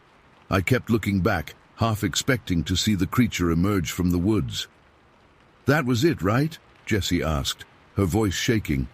"The knocking sounds, like the research said?" I nodded. "I think something was watching us, warning us. Or calling to us," Jessie said quietly. We returned our clubs and signed out at the clubhouse in record time. In Jessie's car, we finally allowed ourselves to breathe. "We're not going back there," Jessie stated. "Not ever." "Agreed," I said, though part of me, a small, curious part, wondered what would happen if we did. That night I examined the photos I'd taken. Most showed just the trail and trees, nothing unusual. But in one image, zooming in on the darkest part of the trail, I could make out what looked like a large, shadowy figure standing between 2 trees. It could have been a trick of light and shadow. It could have been my imagination imposing meaning on random patterns. But I knew what I'd seen, both that day and the week before. The next day at school, I showed Jessie the photo. She stared at it for a long time before handing my phone back. "We need to tell Mr. Harmon everything," she said. "The knocking, the broken branches, this picture, he'll know what to do." I nodded. "You're right." After school, we approached Mr. Harmon's classroom. He was grading papers again, but looked up with a smile when we entered. "We went back," I said without preamble, placing my phone on his desk with the photo displayed. "And we heard it, the wood knocking. And I think I got a picture." Mr. Harmon picked up my phone, studying the image intently. His expression grew serious. You went back? Alone? Jesse nodded. Yesterday. He set the phone down and fixed us with a stern look. That was incredibly dangerous. Whatever you saw, Bigfoot or otherwise, is a wild creature in its natural habitat. You're lucky nothing happened. We know, I admitted. It was stupid. But now we have evidence, Jesse added. The broken branches, the knocking sounds, this photo. Mr. Harmon took a deep breath. I'm going to make a call to a colleague at the Texas Bigfoot Research Center. With your permission, I'd like to share your experiences and this photo. I glanced at Jesse, who nodded. Okay, I said. But can you keep our names out of it? At least for now. I'll try, he promised. But eventually, if they want to investigate further, they'll need to speak with you directly. We understand, Jesse said. As we left the classroom, I felt a weight lift from my shoulders. Our secret was no longer just ours, and somehow that made it less terrifying. Do you think anyone will ever believe us? Jesse asked as we walked to the parking lot. I thought about it. Some will, some won't, but we know what we saw. What do you think it was doing out there? Why that location? I don't know, I admitted. But I think we stumbled into its world, not the other way around. That night, I added a password to a folder on my phone containing the photos from the golf course. I wasn't ready to show my parents, but someday maybe. For now, Jesse, Mr. Harmon and I shared a secret. Evidence of something extraordinary hiding in the ordinary woods of Fort Bend County, Texas. I still haven't been back to the 9th hole at Sienna Plantation. Some secrets are best observed from a distance. Story 15. The rifle felt heavy in my hands as the Texas sun beat down on us that summer day in 1973. Me, Bobby, Dwayne, Earl, and Luke had been out since dawn, shooting tin cans and exploring old Wilkins ranch land in the hill country outside San Antonio. We weren't supposed to be there, but old man Wilkins never came out this far to the back acres, and we figured what he didn't know wouldn't hurt him. Getting late, Jake, Bobby said, squinting at the horizon where the sun hung low, painting the sky orange and red. Should probably head back before dark. I nodded, wiping sweat from my forehead with my sleeve. At 23, I was the oldest of our group. We'd all grown up together in the same small town outside San Antonio, and these hunting trips had become our way of keeping in touch since high school ended. Yeah, let's pack it up, I agreed. We gathered our gear, rifles, ammo boxes, the small cooler now empty of beers, and piled into Dwayne's pickup truck. The bed of the truck was covered in dust, and we tossed our equipment in carelessly. Luke and Earl climbed in the cab with Dwayne, while Bobby and I sat in the back with the gear. The dirt road stretched ahead of us, winding through mesquite trees and scrub brush. As Dwayne started driving, the cooling evening air felt good against my skin. The setting sun cast long shadows across the landscape, and I leaned back against the cab, enjoying the moment. We'd had a good day.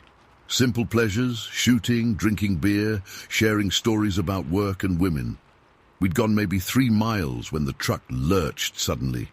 The right rear tire blew with a loud pop that echoed across the empty land. "Shit!" Dwayne yelled through the open rear window. "Got a flat!" Bobby groaned beside me. "Great. Just what we need." The truck rolled to a stop in the middle of the dirt road. We all climbed out, and Dwayne went to check the damage. "Must have hit a rock or something," he said, crouching by the tire, completely blown out. I glanced at my watch. It was already past 8:30 and darkness was settling in fast. "Better change it quick. Don't want to be stuck out here all night." Earl nodded. "I'll grab the spare and the jack." We worked together in the fading light. Dwayne and Earl jacked up the truck while Luke held the flashlight. Bobby and I stood nearby, rifles slung over our shoulders out of habit more than necessity. That's when I noticed something odd. "Hey," I said, turning my head. "Listen." The others paused their work. In the growing darkness, the night sounds of the Texas countryside were starting up. Crickets chirping, frogs croaking, the occasional hoot of an owl. "What is it?" Luke asked. "The sounds," I said, pointing to the right side of the road. "They're all coming from over there." Bobby tilted his head, listening. "Yeah, so what?" "So what's on the other side?" I pointed to the left of the road. Everyone turned to look. The left side of the road was dead silent. No cricket sounds, no rustling in the brush, nothing. "That's weird," Dwayne said, wiping his hands on his jeans. "It's like there's an invisible line down the middle of the road." Earl shrugged. "Animals do strange things sometimes." We went back to changing the tire, but the silence from the left side of the road kept bothering me. It felt wrong, like walking into a room and knowing someone had been there even though you couldn't see them. Then the smell hit me. "You guys smell that?" I asked, wrinkling my nose. Bobby sniffed the air. "Yeah, like, I don't know, rotten meat, but not quite." "Kinda musty too," Luke added, "like wet fur that never dried properly." The smell was faint but distinct. It didn't smell like anything I recognized, not a dead animal or any natural scent I knew from hunting these lands all my life. "Let's hurry up," I said, suddenly wanting to be gone from this place. We finished changing the tire in tense silence, all of us now aware of the unnatural quiet on the left side of the road and that strange smell hanging in the air. When the spare was secured, we threw the flat in the back of the truck. "I don't like this," Earl said, his voice low. "Something ain't right out here." Bobby grabbed his rifle from where he'd propped it against the truck. "Let's take a look around before we go. Could be something worth checking out." "Are you crazy?" Luke hissed. "It's almost full dark." "We've got flashlights," Bobby insisted, "and rifles. What's the worst that could happen?" I should have said no. Should have told everyone to get in the truck and drive away. But curiosity got the better of me too. "Just a quick look," I decided. "Dwayne, drive slow. Bobby and I will sit on the tailgate with the spotlight. If we see anything, we'll let you know." Dwayne nodded reluctantly. 5 minutes, then we're out of here." We arranged ourselves as planned. Bobby and I sat on the lowered tailgate, our legs dangling over the edge. I held the rifle while Bobby operated the powerful spotlight we used for night hunting. Earl rode in the cab with Dwayne and Luke. The truck crept forward at a walking pace, the engine rumbling loudly in the quiet night. Bobby swept the spotlight methodically from side to side, illuminating the brush and trees beside the road. "There's nothing out here," he muttered after a few minutes. "Just trees and—" The light caught something, a flash of movement in the brush about 30 yards ahead on the left side of the road. "Stop!" I called out, and Dwayne hit the brakes. "What is it?" Bobby asked, swinging the spotlight to where I was pointing. "I saw something move." Bobby focused the beam on a stand of mesquite trees. At first I saw nothing. Then a shape shifted in the darkness beyond the light's reach. "There!" I whispered urgently. "By that big tree." Bobby adjusted the light. The beam hit something large, standing partially behind a mesquite. My blood ran cold. It was tall, at least 7 feet, maybe more. Broad shoulders covered in thick, blackish-brown hair. It stood upright like a man, but no man I'd ever seen. The creature was just at the edge of the spotlight's beam, half hidden by the tree. "What the fuck is that?" Bobby's voice cracked. The others had seen it too. I heard doors opening as Dwayne, Earl, and Luke got out of the cab. "Everyone stay still," I said, raising my rifle slowly. The creature shifted its weight. It seemed to be watching us. "Should I shoot it?" I asked, my hands shaking slightly as I sighted down the barrel. "Do it," Earl whispered from behind me. I squeezed the trigger. The rifle cracked, the sound exploding in the silence. I knew I hadn't hit it, just fired a warning shot over its head. The creature reacted instantly, turning sideways to face us directly. As it moved into the full glare of the spotlight, I got my first clear look at it. My stomach churned. The thing was massive, its body powerfully built and covered entirely in that dark, shaggy hair. But its hands, They were bare, hairless, with long fingers ending in thick, dirty nails. Not claws, but not human hands either. Its head was domed, almost conical, sitting directly on those wide shoulders, with barely any neck visible. But it was the face that turned my insides to water. 2 eyes glowed red in the spotlight, reflecting the light like a cat's but crimson instead of yellow. They were set deep under a heavy brow ridge. The nose was flat and wide, almost ape-like. And when it opened its mouth, Jesus Christ, it revealed pointed teeth, not like a carnivore's fangs, but like a row of sharp cones, yellowed and terrible. "Holy shit," someone behind me whispered. The creature took a step toward us, then another. Its movements were fluid, too graceful for something so large. "Start the truck," I shouted, not taking my eyes off the thing. "Start the fucking truck." I heard Dwayne scramble back into the cab. The engine roared to life. The creature paused, its red eyes fixed on us. Then it took another step forward. "It's coming," Bobby yelled, the spotlight shaking in his hands. I fired again, aiming at the ground in front of it. The creature stopped, its head tilting slightly as if curious. For one terrible moment, we stared at each other. 5 terrified humans and this thing that shouldn't exist. Then it turned and loped away, moving with shocking speed toward a deer-proof fence that ran along the edge of the property about 50 yards away. We watched, frozen, as it reached the fence, grabbed the top strands of wire with those strange hands and pulled them down with incredible strength. Then it vaulted over in one smooth motion, the barbed wire not seeming to bother it at all, and disappeared into the darkness beyond. "Go!" I screamed, and Bobby and I scrambled into the truck bed, pressing our backs against the cab as Dwayne floored it. The pickup fishtailed on the dirt road, then straightened out as we sped away. Nobody spoke. Bobby still clutched the spotlight, sweeping it from side to side, as if expecting the creature to reappear. We drove for maybe 10 minutes at breakneck speed before Dwayne finally slowed down. By then, we were approaching the paved road that would take us back to town. "What the fuck was that?" Luke finally asked, his voice drifting back through the open window. None of us answered immediately. What could we say? We had no words for what we'd seen. "Maybe a bear," Earl suggested weakly. "That was no goddamn bear," Bobby shot back. "Bears don't stand upright like that. They don't have hands like that. And they sure as hell don't have red eyes." "Bigfoot," Luke offered. I shook my head. "I don't know what it was, but I've never heard of Bigfoot having those teeth or eyes, or moving that fast." We fell silent again, each lost in our own thoughts as the truck reached the highway and turned toward town. The familiar rhythm of the tires on pavement was comforting, bringing us back to a world that made sense. "We need to report this," Dwayne said finally, as the lights of town came into view. "To who?" I asked. "The sheriff? What are we going to say?" "The truth," Bobby insisted. "We tell them exactly what we saw."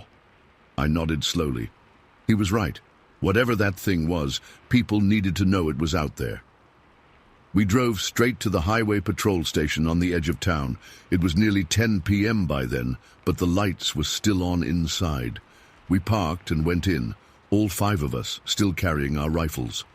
The desk sergeant looked up as we entered, his eyes widening slightly at the sight of 5 dirty, shaken men with guns. "Can I help you boys?" he asked cautiously. "We need to report something," I said, stepping forward. "Something we saw out near Wilkins Ranch." The sergeant, his nameplate read Collins, pulled out a form. "What kind of something?" We looked at each other, then back at Collins. "A creature," Bobby said firmly. "Something that shouldn't exist." Collins' expression shifted from cautious to skeptical. "A creature? What kind of creature?" We took turns describing what we'd seen. The size, the hair, those hands, the red eyes, the teeth, how it moved, how it handled the fence. As we talked, Collins's face grew more and more closed off. "Had you boys been drinking today?" he asked when we finished. "We had some beers earlier," I admitted, "but we were stone-cold sober when we saw that thing." All 5 of us saw it. Collins sighed, putting down his pen. Look, I'll file the report, but I'll be honest with you. This sounds like you saw a bear in bad light and got spooked. It wasn't a bear, Earl snapped.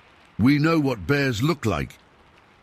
Collins held up his hands. I'm just saying, sometimes our minds play tricks on us, especially at night. I'll make a note of it, but don't expect much follow-up. We left the station feeling frustrated and unheard. As we stood in the parking lot, I knew we had a decision to make. Do we tell anyone else? I asked the group. Dwayne shook his head. What's the point? They'll just think we're crazy or drunk. We know what we saw, Bobby said firmly. That's what matters. We agreed to keep the story between ourselves. What else could we do? We had no proof, just our word. And who would believe a tale about a 7-foot hairy creature with red eyes and pointed teeth? The next day I couldn't stop thinking about it. I called Bobby and we decided to go back in daylight. Safety in numbers. When we got to the spot where we'd seen the creature, we found nothing conclusive. There were some broken branches and what might have been large footprints, but the ground was too hard to show clear tracks. The fence had been pulled down, but that could have been done by anything strong enough. We learned later that a local rancher had reported losing livestock near where we'd been, close to a spot where 3 creeks came together about a mile from our encounter. The animals had been found torn apart in a way that didn't match any known predator in the area. Officials blamed it on feral hogs or coyotes, but we knew better. After that summer, our group drifted apart. Luke moved to Houston for work. Earl joined the army. Dwayne got married and moved to his wife's hometown in Oklahoma. Bobby stayed local, and I moved just 1 county over. We saw each other occasionally, but we never went hunting on that land again. Years passed. I tried to forget about that night, to convince myself it had been some kind of shared hallucination or a bear that just looked strange in the artificial light. Sometimes I almost believed it. Then, in 1987, 14 years later, I ran into Bobby at a gas station. I hadn't seen him in at least 5 years. We were both older, hair thinning, faces lined from work and worry. But the moment we locked eyes, I knew what he was thinking. Jake, he said, pumping my hand, been a long time. Too long, I agreed. We made small talk for a minute. Jobs, families, the usual catching up. Then Bobby's expression changed, grew serious. You ever think about that creature? He asked, his voice low even though no one else was around. I nodded, relief washing over me. He remembered it the same way. It had been real. Every time I drive past that turnoff to Wilkins' old place, I admitted. Me too, Bobby said. I've never told anyone else about it, not even my wife. Who'd believe it? I believe it, I said. I was there. We stood in silence for a moment, united by this shared secret, this impossible thing we'd witnessed together on a summer night in 1973. You think it's still out there? Bobby finally asked. I looked toward the hills in the distance, thinking about those glowing red eyes, those hands pulling down the fence, that impossible speed. I don't know, I said honestly, but I sure as hell haven't been back to find out. Bobby laughed, but there was no humor in it. Me neither, and I never will. We parted ways again after that, promising to keep in touch, but knowing we probably wouldn't. Some bonds are formed by friendship and good times. Others are forged in terror, in moments when the world stops making sense and you see something that shouldn't exist. I've never gone back to that spot on Wilkins' land. Never wanted to. But sometimes, when I'm driving alone at night and pass a stretch of dark woods, I find myself scanning the tree line, looking for movement. And sometimes, just before I look away, I imagine I see a pair of red eyes staring back at me from the darkness, and I drive a little faster, just in case.